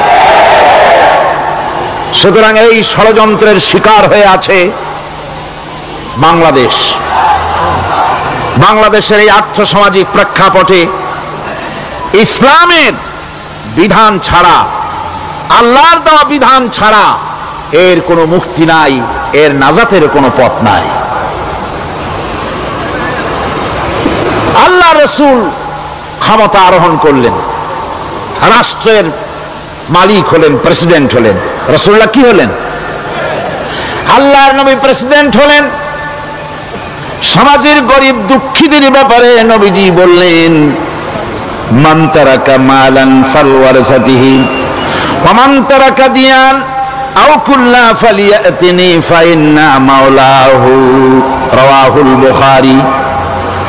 নবীজি বলেন, যে ব্যক্তি মারা গেল মরে যাওয়ার পর তার যে সম্পদ থাকবে, এই সম্পদগুলি সে যে সন্তান স্ত্রী পুত্র যাদের রেখে গেছে তা তাদের জন্যে। আর যদি সে ঋণগ্রস্ত, যদি ঋণ অবস্থায় সংসারকে রেখে যেয়ে থাকে, তাহলে তার ঋণের বোঝা, ঋণের পরিশোধের দায়িত্ব আমি মুহাম্মদ সাল্লাল্লাহু আলাইহি ওয়াসাল্লাম নিয়ে নিলাম। সমাজের যার কোনো অভিভাবক নাই, তার অভিভাবক আমি মুহাম্মদ সাল্লাল্লাহু আলাইহি ওয়াসাল্লাম। যার কোনো অভিভাবক নাই, সেজন্য আমার কাছে চলে আসে। ইসলামী রাষ্ট্র এই বিধান পেশ করেছে। এর চাইতে সুন্দরতম বিধান পৃথিবীতে আর কেউ দিতে পারে নাই। সেজন্যে সেই সমাজে চুরি বন্ধ হয়েছে, ডাকাতি বন্ধ হয়েছে, জেনা বন্ধ হয়েছে, সব বন্ধ হয়ে গিয়ে সুন্দর একটি সমাজ প্রতিষ্ঠিত হয়েছিল। আর রাসূল বলেছিলেন, খায়রুল কুরুনে কারনি, সর্বশ্রেষ্ঠ যুগ হলো আমার যুগ। সুবহানাল্লাহ বিহামদিহি। মানুষ দরজা খুলে ঘুমায়েছে, কারো ক্ষুধার কষ্ট নাই, পড়ার কষ্ট নাই, খাবারের চিন্তা নাই, চুরি ডাকাতির ভয় নাই, ভয় মুক্ত। ওই যে গতকাল বলেছিলাম, যেমন একটা সমাজ আসবে, খাব্বাব চিন্তা করো না, আমি কসম করছি এমন একটা সমাজ প্রতিষ্ঠিত হবে যেই সমাজে চুরি ডাকাতি জেনা ব্যভিচার হত্যা ধর্ষণ কোনো ভয় থাকবে না। লা ইয়াখাফু ইল্লাল্লাহ, আল্লাহ ছাড়া কারো কোনো ভয়, মনের ভিতরে ভয় থাকবে না। ওয়ালাকিন্নাকুম তাস্তাজিলুন, তোমরা বড্ড তাড়াহুড়ো করতেছো, বেসবর হচ্ছো, সবর করো, তাড়াহুড়ো করো না। এমন সমাজ আসবে। রাসূলুল্লাহ এরকম একটা সমাজ গোটা পৃথিবীবাসীকে উপহার দিতে পেরেছিলেন না পারেন নাই? পেরেছিলেন কিনা? সেই কথাই আল্লাহ রাব্বুল আলামিনের কথার সঙ্গে এবার মিলান। লাইসাল বিররা আন তুওয়াল্লু বুজুহাকুম কিবালাল মাশরিকি ওয়াল মাগরিব, পূর্ব পশ্চিমে কত মাথা ঘুরালে, চেহারা ঘুরালে এটাই কিন্তু তোমার পুণ্যবান হওয়ার জন্য, নেককার হওয়ার জন্য যথেষ্ট নয়। বরং যথেষ্ট হলো আল্লাহর প্রতি মানানো, কিতাবের প্রতি, পরকালের প্রতি, ফেরেশতার প্রতি, নবীদের পরে ঈমান আনো। আর আল্লাহর মহব্বতে, আল্লাহর প্রেমে উদ্বুদ্ধ হয়ে আর একটা বড় কাজ করো, সেটা হলো ওয়াতাল মালা আলা হুব্বিহি যাবিল কুরবা ওয়াল ইয়াতামা ওয়াল মাসাকিন ওয়াবনাস সাবিল ওয়াস-সাইলিনা ওয়া ফির রিকাবি ওয়া কামাস সালাতা وآتى الزكاة والموفون بعهدهم إذا عاهدوا والصابرين في البأساء والضراء وحين البأس أولئك الذين صدقوا وأولئك هم المتقون। আরেকটি গুরুত্বপূর্ণ কাজ করতে হবে আল্লাহ পরকালে বিশ্বাস করার সাথে সাথে, সেটা হলো এই, তোমাদের জানের মতো প্রিয় ধন এবং সম্পদকে আল্লাহর মহব্বতে খরচ করতে হবে। সেজদা দিয়ে কপালে দাগ লাগাইছো কিন্তু প্রতিবেশীকে সাহায্য করো নাই, গরিবদেরকে দাও নাই, এতিমকে দাও নাই, বোনকে ঠকাইছো, মেয়েকে ঠকিয়েছো, তোমার ওই সেজদায় কিয়ামতে কাজ দিবে না। প্রকৃতপক্ষের নেককার পুণ্যবান হওয়ার জন্য গরিব জনসাধারণকে সহযোগিতা করতে হবে। এরপরে মাঝখান থেকে যেটা বাদ দিয়েছিলাম, বলেছিলাম নামাজ এবং যাকাত। আমি যাকাতটা কালকে আগে নিয়ে এসেছিলাম, নামাজটা ছিল আগে। সেই নামাজটা যেহেতু আলাদা একটা বিষয় হবে, আর যাকাতটা সাদকার সাথে সামঞ্জস্য আছে, সেই জন্য যাকাত আর সাদাকার কথাটা একসঙ্গে মিলাই বলেছিলাম। এখন শুরু করছি নামাজ। সালাত, সালাত এর আবিধানিক অর্থ হচ্ছে কোন জিনিসের দিকে মুখ ফিরানো। সালাতের অর্থ হচ্ছে নিকটবর্তী হওয়া, মুখ ঘুরানো, মুতাওয়াজ্জা হওয়া। ওই যে হযরত ইব্রাহিম আলাইহিস সালাম বলেছিলেন, ইন্নী ওয়াজ্জাহতু ওয়াজহিয়া লিল্লাযী ফাতারাস সামাওয়াতি ওয়াল আরদ। জানেন আপনারা? পড়েন, ইন্নী ওয়াজ্জাহতু ওয়াজহিয়া লিল্লাযী ফাতারাস সামাওয়াতি ওয়াল আরদা হানিফা ওয়া মা আনা মিনাল মুশরিকিন। নিশ্চয় আমার মুখ ঘুরায় দিলাম কার দিকে? যিনি আকাশ এবং জমিনের স্রষ্টা, সব কিছুর মালিক যিনি, তার দিকে আমি মুতাওয়াজ্জা হলাম। নামাজের অর্থই হচ্ছে মুতাওয়াজ্জা হওয়া, মুখ ঘুরিয়ে দেওয়া, চেহারা ঘুরিয়ে দেওয়া। আর নামাজের আরেক অর্থ হচ্ছে নিকটবর্তী থেকে আরো নিকটবর্তী হওয়া। আমরা কি নিকটবর্তী হতে চাই? না বুঝলে কবেন কি? নিকটবর্তী হইতে চাই কার? আল্লাহ। আমরা কি আল্লাহর নিকটবর্তী হতে চাই? আল্লাহ রাব্বুল আলামিন বলেন, নিকটবর্তী হতে হলে ওয়াসজুদ ওয়াকতারিব, সেজদা দাও আর সেজদার মাধ্যমে আমার নিকটবর্তী হয়ে যাও। সেজদা দিলেই আল্লাহর নিকটবর্তী হওয়া যায়। কোন সুবহানাল্লাহ। সাহাবী, আল্লাহ নবীর সাহাবী প্রশ্ন করেছেন, নবীজি বান্দা কখন আল্লাহর নিকটবর্তী হয়ে যায়? নবীজি বলেছেন, বান্দা যখন সেজদা দেয় তখন আল্লাহর বান্দার মাঝে কোনো হিজাব থাকে না, একদম আল্লাহ পাকের নিকটবর্তী হয়ে যায় বান্দা যখন সেজদায় পড়ে যায়। সুতরাং নামাজ হচ্ছে নিকটবর্তী হওয়া, সালাত এটা হচ্ছে নিকটবর্তী হওয়া। নামাজ ফরজ হওয়ার কারণ হচ্ছে এই যে মানুষ আল্লাহর বান্দা বা গোলাম হিসেবে সৃষ্টি হয়েছে, তাই একমুখী হয়ে রবের বন্দিগি করা এটা হচ্ছে তার স্বাভাবিক একটা প্রকৃতি। আল্লাহ রাব্বুল আলামিন এই প্রকৃতির দাবি মেটাবার জন্যই নামাজের ব্যবস্থা করেছেন। মানুষের ফিতরত, মানুষের নেচার, মানুষের ফিতরত হচ্ছে এই যে কারো না কারো কাছে মাথা নত করা, হাত জোড় করা, মাথা নত করা, সার্বভৌমত্বের মালিক কাউকে মনে করা। হাত জোড় করতে হলে, মাথা নত করতে হলে, সার্বভৌমত্বের মালিক হিসেবে কাউকে গ্রহণ করতে হলে আল্লাহর বিকল্প কেউ আছে নাকি? ইসলামের মূল দাওয়াতটা হলো ফিতরত অনুযায়ী দাওয়াত দেওয়া হয়েছে। মানুষ যেন মাথা নত করে, গোলামি করে। এজন্য আল্লাহ রাব্বুল আলামিন বলেছেন যে আমি মানুষ এবং জিনকে সৃষ্টি করেছি, তার কারণটাই হলো মা খালাকতুল জিন্না ওয়াল ইনসা ইল্লা লিয়াবুদুন। মানুষ আর জিন জাতিকে সৃষ্টি করা হয়েছে ইবাদতের জন্য, গোলামির জন্য। ইবাদত আর গোলামি এটাই করতে হবে, গোলামি করতে হবে, দাসত্ব করতে হবে। আর এই দাসত্ব, আল্লাহর আনুগত্যই গোলামির দাওয়াত দিয়েছেন দুনিয়ার সব নবীরা। কোন নবী বলেন নাই যে আমার গোলামি করো। কেউ বলেছেন? বলেন জোরে, কেউ বলেছেন? আল্লাহ পাক বলেন, ওয়ালাকাদ বা'আসনা ফি কুল্লি উম্মাতির রাসূলা আন ইবুদুল্লাহা ওয়াজতানিবুত তাগুত। প্রত্যেক জাতির জন্য আমি রাসূল প্রেরণ করেছি, তারা মানুষকে দাওয়াত দিয়েছেন এই কথা বলে যে এক আল্লাহর গোলামি করো, তিনি ছাড়া কোনো ইলাহ নাই, আইনদাতা নাই, বিধানদাতা নাই, তার গোলামি, তার সামনে মাথা নত করে দাও। আর প্রত্যেক নবীর যুগেই নামাজ রোজা শরীয়তের মধ্যে ছিল। নামাজ রোজা কম বেশি প্রত্যেক নবীর জামানায় আল্লাহ পাক এটাকে বাধ্যতামূলক করেছিলেন। নামাজ রোজা যাকাত সব নবীদের জন্য বাধ্যতামূলক ছিল, তার উম্মতের জন্য বাধ্যতামূলক ছিল। নামাজ হচ্ছে তাওহীদের অবশ্যম্ভাবী এক বহির্প্রকাশ। তাওহীদের জন্য তাওহীদবাদী মানুষ যারা, তাদেরকে নামাজ আদায় করতেই হবে।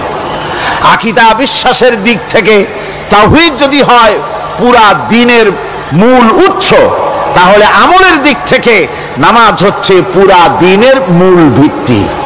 নামাজ হচ্ছে আমলের মূল ভিত্তি। এর বাস্তবায়ন ছাড়া দ্বীন পূর্ণ হয় না। নামাজ মুমিনের কেবলমাত্র একটি উত্তম আমলই নয়, বরং নামাজ হচ্ছে ঈমানের মূল ভিত্তি। যার কাছে নামাজ নাই তার কাছে কিছুই নাই। রাসূল করিম সাল্লাল্লাহু আলাইহি ওয়াসাল্লাম বলেছেন যে নামাজ যে ব্যক্তি পড়ে না, আল্লাহ পাকের সাথে তার কোনো সম্পর্ক বাকি থাকে না। সুতরাং এই নামাজটা হচ্ছে এই যে একমাত্র একাগ্র চিত্তে আদবের সাথে আল্লাহর সামনে রুজু হয়ে যাওয়া। কোরআনে কারীম বলছে মুনিবিনা ইলাইহি ওয়াত্তাকুহু ওয়া আকিমুস সালাতা ওয়া লা তাকুনু মিনাল মুশরিকিন। তোমরা আল্লাহর দিকে রুজু হয়ে যাও এবং তাকে ভয় করে অন্যায় কাজ থেকে বিরত থাকো, আর নামাজ কায়েম করো, মুশরিকদের অন্তর্ভুক্ত হয়ে যেও না। নামাজ কায়েম করা, নামাজের আদেশ কোরআনে কারীমের মধ্যে আল্লাহ পাক বহু জায়গায় করেছেন। ঈমানের পর নামাজই হচ্ছে সবচেয়ে বড় জরুরি। একজন মানুষ ঈমান আনলো, যেমন কালকে একজন ঈমান এনেছে, ঈমান আনার সাথে সাথে তার প্রথম কাজ কি বলুন? বলেন প্রথম কাজ কি? ফজরের নামাজের আগে একজন ইসলাম কবুল করলেন, তার প্রথম দায়িত্ব নামাজকে আদায় করে দেওয়া, ফজরের নামাজ পড়া। জোহরের আগেই কেউ ঈমান আনলো, তার প্রথম দায়িত্ব জোহরের নামাজ আদায় করা। আসরের নামাজের আগে ঈমান এনেছে, তার প্রথম দায়িত্ব হলো আসরের নামাজ আদায় করা। তার মানে হলো ঈমান আনার পর একজন ঈমানদারের প্রথম দায়িত্ব হচ্ছে নামাজ। গুরুত্বপূর্ণ বিষয়, খুব ভালো করে শুনতে হবে, ইয়াদ রাখতে হবে প্রত্যেকটি মুসলমানের। এই নামাজ কি জিনিস, কেমনে আদায় করতে হবে, আদায় না করলে কি হবে, গুরুত্বপূর্ণ এই কথাগুলি প্রত্যেকের স্মরণ রাখতে হবে। হযরত মূসা আলাইহিস সালামকে আল্লাহ রাব্বুল আলামিন ওহী প্রদান করলেন।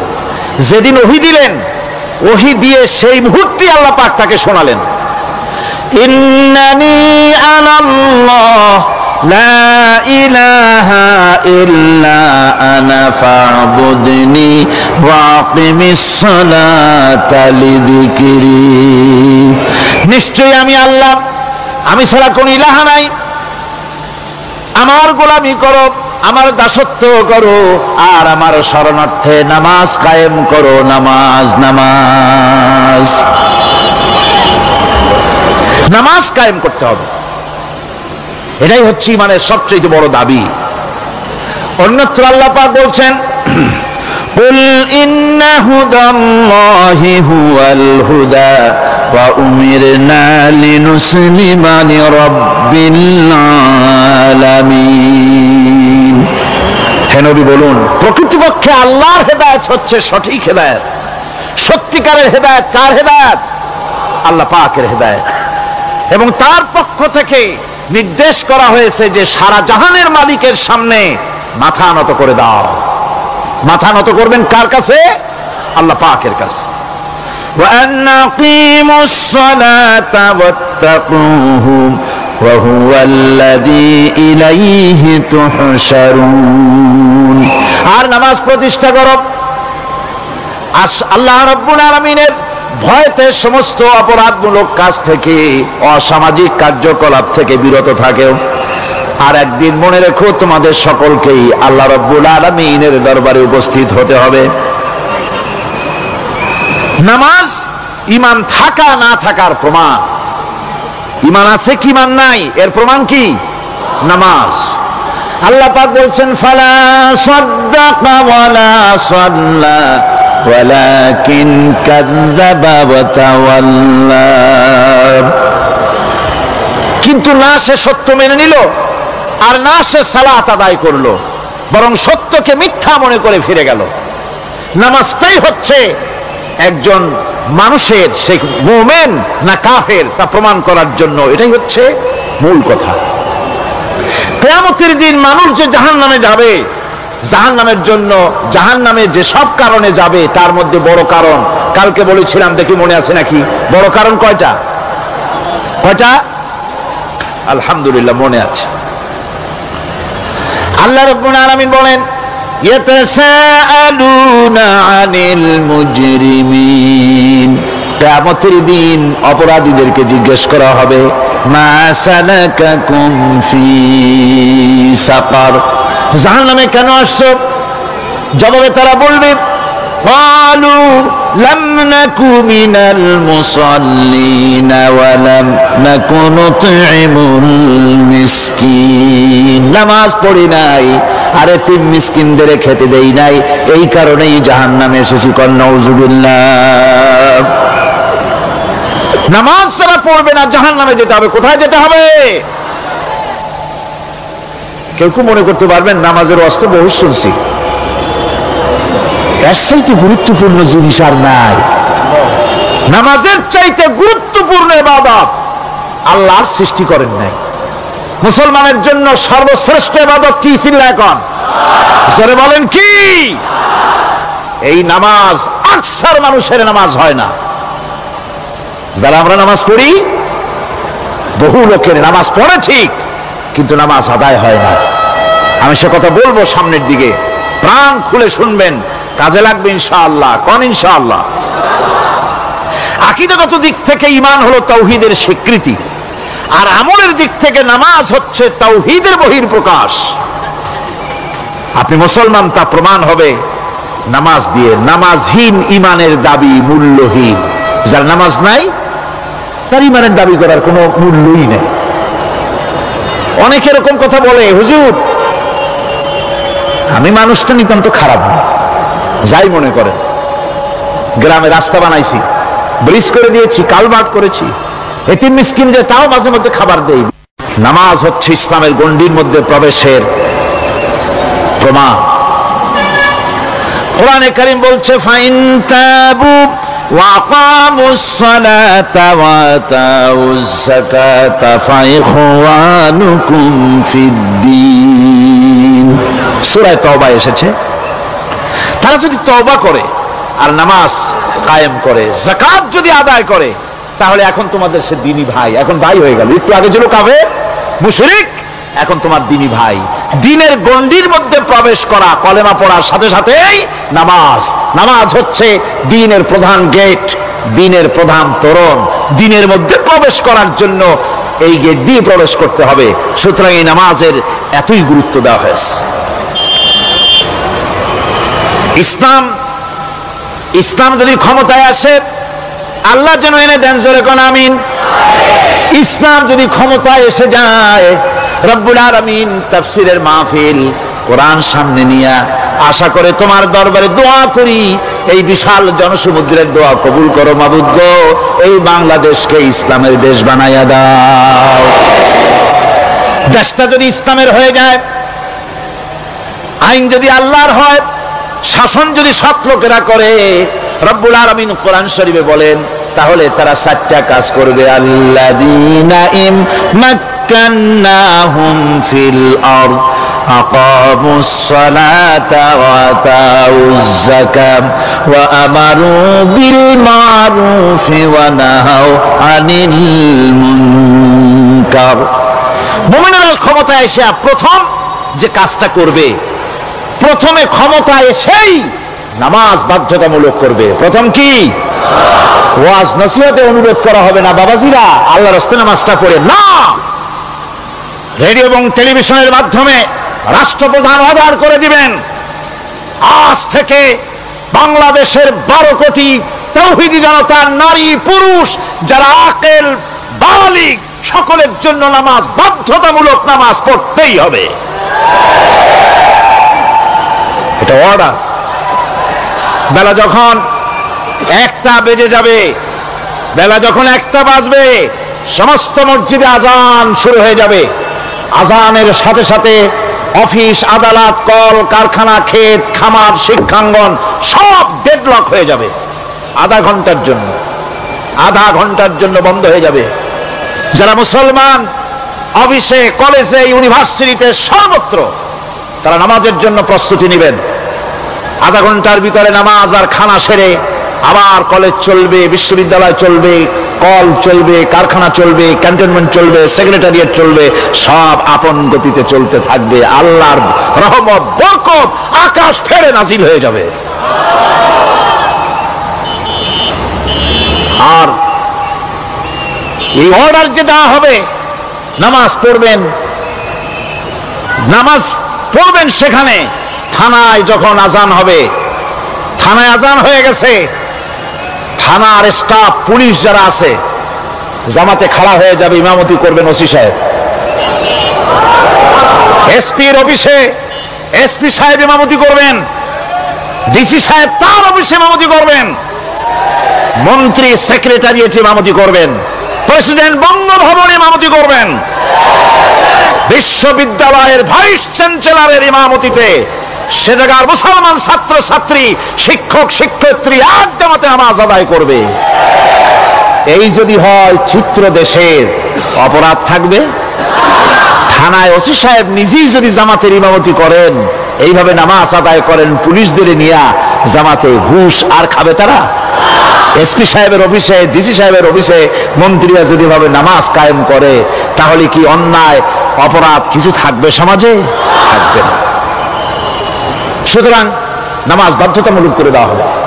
নামাজ বাধ্যতামূলক, সকলকে নামাজ পড়তে হবে। নামমাত্র মুসলিম জাতির রাষ্ট্র ক্ষমতা গ্রহণ করাই হলো ইসলামী শাসন ব্যবস্থা নয়। ইসলাম ক্ষমতায় গিয়া অমুসলিমদের উপরে শাসন জারি করবে, আর অন্যান্য সরকারের মতো আমোদ ফুর্তি করে আর রাস্তাঘাট বানায় টানা এসিতে শুয়ে থাকবে, তা না। রাস্তা হবে, ঘাট হবে, কলেজ হবে, সব হবে, কিন্তু যারা মুসলমান তাদেরকে নামাজ পড়তে হবে। গোটা জনগণকে শাসক আর শাসিত উভয় গোলাম হবে আল্লাহ। উভয় গোলাম হবে কার? তখন প্রেসিডেন্টের বাবার ক্ষমতা নাই নিজের কোন আইন চালু করে, পার্লামেন্টের বাবার ক্ষমতা নাই ইসলামের বিরুদ্ধে টু শব্দটি করতে পারে। সেখানে শাসক আর শাসিত,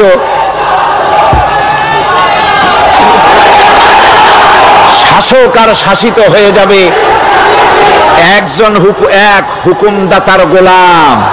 সেই হুকুমদাতাকে ইনিল হুকুমু ইল্লা লিল্লাহ আলা লাহুল খালকু ওয়াল আমর। প্রেসিডেন্ট থেকে শুরু করে শাসক আর শাসিত সব আইন মানবে ওই আল্লাহ রাব্বুল আলামিনের, যিনি এই তামাম জাহান সৃষ্টি করেছেন। সৃষ্টি যার আইন চলবে সেই আল্লাহ রাব্বুল আলামিনের, এবং তার আইনের সার্বিক অনুসরণ করে চলতে হবে সকলকে। এক কথায় ইসলামী সরকারের সমস্ত ক্ষমতা ব্যয় হবে নামাজ কায়েম করা আর যাকাত আদায় করার ব্যাপারে। নামাজ যদি কায়েম হয়ে যায়, যাকাত যদি আদায় করা হয়, দুঃখ, দারিদ্র, কষ্ট কিছুই থাকবে না, বেকার সমস্যা থাকবে না। সমস্ত বেকারদেরকে চাকরি না পাওয়া পর্যন্ত বেকার ভাতা দেওয়া হবে। বুড়ো মানুষেরা যখন বুড়ো হয়ে যায়, ছেলের কাছে আদর নাই, বউর কাছে কদর নাই, আর ছেলে বউ বদদোয়া করতে থাকে, বুড়েরা মরে না কেন? আছেন আমাদের সমাজ। ইসলামী সরকার এলে পরে এই বৃদ্ধ মানুষদের ব্যবস্থা করা হবে, তাদের প্রতি এই ধরনের অসদাচরণ কেউ করতে সাহস পাবে না। সুতরাং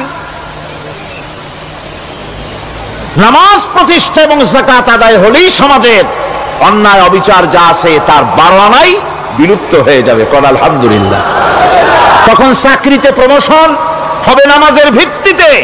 এখন প্রমোশন হয় কে কত ঘুষ খাইতে পারে, কে কত সরকারের দালালি করে বিবেকের বিরুদ্ধে বিরোধী দলকে বেশি করে পেটাতে পারে, এর উপরে ভিত্তি করে প্রমোশন হয়।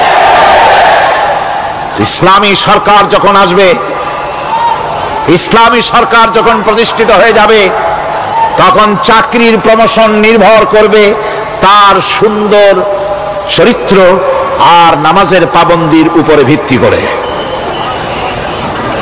সমাজে দুঃখ দুর্দশা থাকবে, যেরকম থাকবে থাকবে। আমার ভাইয়েরা, নামাজ হচ্ছে আল্লাহ রাব্বুল আলামিনের সাহায্য লাভের একমাত্র মাধ্যম। আল্লাহর কাছে যদি সাহায্য পেতে চাই তাহলে নামাজ লাগবে। লাগবে কি কোন?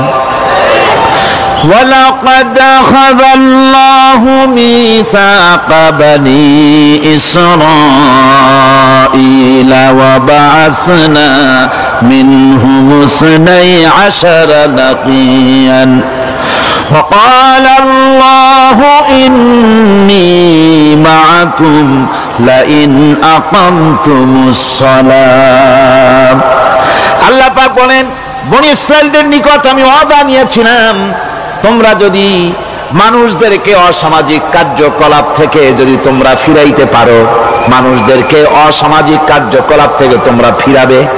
12টা গোত্রের জন্য 12 জন নকিব নির্দিষ্ট করে দেওয়া হলো, তাদের দায়িত্ব দেওয়া হলো। মানুষদেরকে, সমাজের লোকদেরকে অন্যায় কাজ থেকে তারা ফিরাবে, ভালো ভালো কাজ করার জন্য তাদেরকে আদেশ করবে, অসামাজিক অধর্মীয় কাজ থেকে বাঁচাবার চেষ্টা করবে। এইটা যদি তোমরা করো তাহলে আমি তোমাদের সাথে আছি। শর্ত হলো একটা, তোমাদেরকে নামাজ কায়েম করতে হবে। নামাজ যদি কায়েম করো আমার মদদ তোমাদের জন্য অবধারিত হবে। নামাজ প্রতিষ্ঠা করলেই আল্লাহর সাহায্য লাভ করা যায় জীবনের সকল ক্ষেত্রে। নামাজ হচ্ছে অপকর্মের প্রতিবন্ধক। নামাজ পড়লে অন্যায় কাজ থেকে বাঁচার পথ। অন্যায় থেকে বাঁচাই কিসে? নামাজ। আল্লাহ রাব্বুল আলামিন বলেন, উতলু মা উহিয়া ইলাইকা মিনাল কিতাবি ওয়াকিমিস সালাম ইন্নাস সালাতা তানহা আনিল ফাহশাই ওয়াল মুনকার। হে নবী, এই কিতাব তেলাওয়াত করো যা তোমার প্রতি অবতীর্ণ করা হয়েছে, এই কিতাব তেলাওয়াত করো আর নামাজকে প্রতিষ্ঠা করো। নিঃসন্দেহে নামাজ মানুষকে পাপাচার থেকে বাঁচায়া দেয়। অশ্লীলতা, পাপাচার থেকে মানুষকে বাঁচায় কে? জোরে চিল্লায় কোন কে? নামাজ। এই নামাজ মানুষকে অন্যায় কাজ থেকে বাঁচায় দেয়। নামাজ যে মানুষকে অন্যায় কাজ থেকে বাঁচায়, কেমনে বাঁচায়? আমরা যে নামাজ পড়ি এই নামাজে তো আমাদেরকে অন্যায় কাজ থেকে বাঁচাইতে পারে না। নামাজি বহুত মানুষ আছে অন্যায় করে, করে কিনা কোন? না করে না? করে। নামাজি অথচ অন্যায় করে। আর আল্লাহ বলছেন নামাজিকে, নামাজ তাকে অশ্লীলতা থেকে ফিরায়। তাহলে কথা কারটা ঠিক? আল্লাহটা। জোরে বলেন কারটা ঠিক? অবশ্যই আমার আল্লাহর কথা হক। আমি ভুল করতেছি, আমি যেন কোথাও ভুল করতেছি, সামথিং ইজ রং, কোথাও যেন আমরা ভুল করে বসতেছি, সেই ভুলটা কি আমরা আবিষ্কার করতে চেষ্টা করবো ইনশাআল্লাহ। প্রথম যে কথাটা সেটা হচ্ছে এই যে আমরা যা নামাজে পড়ি আমরা তা বুঝি না। কথা ঠিক কিনা? আমি যদি এখন প্রশ্ন করি সামি আল্লাহু লিমান হামিদা অর্থ কি, কম ফার্স্ট ডিভিশনে কয়েকটা লেটার নিয়ে ফেল করবেন এরকম লোক আছেন না নাই? সুবহান রাব্বিয়াল আলা অর্থ কি জানি না, সুবহান রাব্বিয়াল আযীমের অর্থ কি জানি না, দোয়ার কুনুত অর্থ কি জানি না, তাশাহুদ অর্থ কি জানি না, সূরা ফাতিহার অর্থ কি জানি না। এমন কি উযুর মধ্যে কয়টা ফরজ তা অনেকের জানা নাই। কথা কি বেশি বললাম না ঠিক বলছি? একজনে জিজ্ঞেস করলো, মিয়া উযুতে কয় ফরজ? কয় হুজুর কি মনে করেন যে বুঝি জানি না? এটা তো সাধারণ ব্যাপার, বলেন না কয় ফরজ? কয় উযুতে তো 17 ফরজ। কি কি? কয় হাত ধোয়া, পাও ধোয়া, মুখ ধোয়া, নাক ধোয়া, চোখ ধোয়া, জিহ্বা ধোয়া, মাথা ধোয়া। বলতে বলতে গুণে দেখা গেল প্রায় 19টার মতো বলছে। বলা হলো, মিয়া বললেন আপনি উযুতে ফরজ 17টা, কইলেন আপনি 19টা। কয় হুজুর জানি আরো, বলি না আপনাদের ভয়তে। উযু জানে না, নামাজ জানে না, তাকে এই নামাজ কেমনে ফিরাবে অন্যায় কাজ থেকে? কথা বুঝতে পেরেছেন? নামাজে কি পড়ি? নামাজে দাঁড়ায় গেলাম, আল্লাহু আকবার অর্থ কি? চিল্লায় কন্না আল্লাহু আকবার। এরকম না, মুসলমানের মতো গলা ছেড়ে দিয়ে চিৎকার দিয়ে বলেন আল্লাহু আকবার। এই আল্লাহু আকবার, আল্লাহ সর্বশ্রেষ্ঠ, তার চাইতে বড় আর কেউ নাই। এই কথা দিনরাত 24 ঘন্টার ভিতরে শতবার বলি, একবার দুইবার না, শতবার বলি আল্লাহ সর্বশ্রেষ্ঠ। এই কথা বলার পরেও মনের মধ্যে অন্য কেউ বড় হয়, আল্লাহর বড়ত্ব যেভাবে মুখ দিয়া বলি ওইভাবে কার্যত পালন করি না। নামাজে আল্লাহু আকবার বললাম, এরপরে সানা পড়লাম, তারপরে সূরা ফাতিহা পড়লাম। সূরা ফাতিহার ভিতরে যে সমস্ত কথাগুলি বললাম সেই কথাগুলি বুঝি না, কি বলেছি তাও জানি না। এরপরে সুবহান রাব্বিয়াল আলা বলেছি, সুবহান রাব্বিয়াল আযীম বলেছি, সামি আল্লাহু লিমান হামিদা বলেছি, অর্থ কি জানি না। আল্লাহ তা শুনতে পান, যে ব্যক্তি আল্লাহর প্রশংসা করেন তিনি তা শুনতে পান। নামাজের মধ্যে আইডিয়া দেওয়া হচ্ছে তুমি যে আল্লাহর জন্য নামাজ পড়তেছো, প্রশংসা করতেছো, এটা এমন নয় যে আল্লাহ পাক দেখছেন না বা শুনতেছেন না। তুমি যা বলতেছো, প্রশংসা করতেছো, আল্লাহ পাক তা শুনতে পাচ্ছেন। সামি আল্লাহু লিমান হামিদা, সুবহান রাব্বিয়াল আলা। আমি মহান সর্বশ্রেষ্ঠ আল্লাহ রাব্বুল আলামিনের পবিত্রতা ঘোষণা করছি, আমি তার প্রশংসা করছি। সূরা ফাতিহার কি আমরা বলি আপনারা ব্যাখ্যা দেখে বুঝে নিয়েন, সেগুলি আমি এখানে বলে বাকি কথা সব শেষ করতে পারবো না। এরপরে আমরা নামাজের মধ্যে দোয়া কুনুত পড়ি। সেই দোয়া কুনুতে যে কি ওয়াদাটা করি, অন্তত আমার তো মনে হয় সাধারণ মানুষের মধ্যে 99.9 লোকেরা জানে না দোয়া কুনুতে কি পড়ে, অর্থ বোঝে না।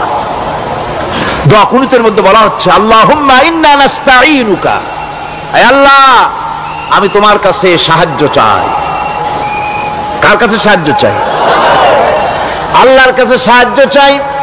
নামাজের ভিতরে বলতেছেন, এই কথা যদি অর্থ আপনি জানতেন যে তোমার কাছে সকল ব্যাপারে সাহায্য চাই তোমার কাছে, এই কথাটা যদি মনে প্রাণে বুঝতেন, তাহলে দুনিয়ায় কোনো মাজারে গিয়া মরা জিন্দা মানুষের কাছে গিয়া নিজের ছেলে মেয়ে চাইতেন না, চাকরির উন্নতি চেতেন না। আপনি নামাজের ভিতরে বলতেছেন আপনার কাছে, আয় আল্লাহ আপনার কাছে সর্বপ্রকারের সাহায্য আপনার কাছে চাই। নামাজের ভিতরে কিসের মধ্যে বলতেছেন? বিশ্বাস যদি করতেন, যদি বুঝতেন, তাহলে যত বড় পীর আসুক দেশ থেকে আর বিদেশ থেকে, সন্তান চাওয়ার জন্য পাগল হয়ে পায়ের উপরে পড়ে থাকতেন না, আল্লাহর কাছেই চাইতেন। কার কাছে চাইতেন? এরপরে বলতেছেন আস্তাগফিরুকা, তোমার কাছে ক্ষমা চাই, গুনাহ করেছি, অনেক গুনাহ করেছি, তোমার কাছে ক্ষমা চাই। কারণ সাহায্য করতে পারো তুমি, গুনাহও মাফ করতে পারো তুমি। গুনাহ মাফ করার ক্ষমতা কি আছে পৃথিবীর কারো? আকাশে জমিনে আল্লাহ ছাড়া মানুষের গুনাহ কেউ মাফ করতে পারে? এরপরে বলতেছি অনুমিনু বিকা, আয় আল্লাহ আমি তোমার উপরে ঈমান এনেছি, পরিপূর্ণভাবে তোমার উপরে ঈমান এনেছি। ওয়া নাতাওয়াক্কালু আলাইক, আর তোমার উপরেই কেবলমাত্র ভরসা করেছি। ঈমান এনেছি তোমার উপরে, ভরসা করছিও তোমার উপরে। এই কথাগুলি যদি আমরা বুঝতাম, তাহলে আত্মাটা বড় হয়ে যেত, মাথাটা আল্লাহ ছাড়া কারো সামনে নত হতো না। ঠিক না বেটি? আল্লাহ ছাড়া কারো সামনে মাথা নত হতো না। আল্লাহর উপরই ভরসা, তোমার উপর ভরসা করছি, তোমার উপর ঈমান এনেছি। এরপরে বলছি ওয়ানুসনি আলাইকাল খায়র, সর্বপ্রকার কল্যাণের সাথে তোমার প্রশংসা করতেছি। ওয়ানাশকুরুকা, আর তোমার কৃতজ্ঞতা স্বীকার করছি, আমি তোমার শুকর আদায় করি, সর্ব ব্যাপারে তোমার শুকর আদায় করি। আর কি করি? ওয়ালা নাকফুরুকা, আমি কুফরি করি না, অকৃতজ্ঞ নই, আমি তোমার কৃতজ্ঞ বান্দা, আমি অকৃতজ্ঞ নই। একথা আপনি নামাজের মধ্যে বলেন, কিন্তু কৃতজ্ঞতা স্বীকার করেন না। আল্লাহ যে ছেলে দিয়েছে শুকর আদায় করেন না, আল্লাহ যে সুন্দরী বউ বা ভালো বউ দিয়েছেন শুকর আদায় করেন না, আল্লাহ সন্তান দিয়েছে শুকর আদায় করে না, আল্লাহ রাব্বুল আলামিন চাকরি দিয়েছেন, বাড়ি দিয়েছেন, জায়গা দিয়েছেন, জমিন দিয়েছেন, যৌবন দিয়েছেন, স্বাস্থ্য দিয়েছেন, শুকর আদায় করে না। আল্লাহ পাক বলেন, বান্দারে যে অবস্থায় থাকো শুকর আদায় করো। লা ইন শাকারতুম লাযীদান্নাকুম ওয়া লা ইন কাফারতুম ইন্না আযাবী লাশাদীদ। আমার নিয়ামতের শুকর যদি আদায় করো আমি বেশি করে বাড়ায় দেব, আর যদি শুকর আদায় না করো তাহলে মস্ত বড় শাস্তি রেখে দিয়েছি। সব ব্যাপারে শুকর আদায় করো, আমার নিয়ামতের শুকর আদায় করো। চোখ দিয়ে দেখতে পাও, কও আলহামদুলিল্লাহ। মুখ দিয়ে কথা বলতে পারো, কও আলহামদুলিল্লাহ। যা খাও মজা লাগে বলো আলহামদুলিল্লাহ। কাজ করতে পারো বলো আলহামদুলিল্লাহ।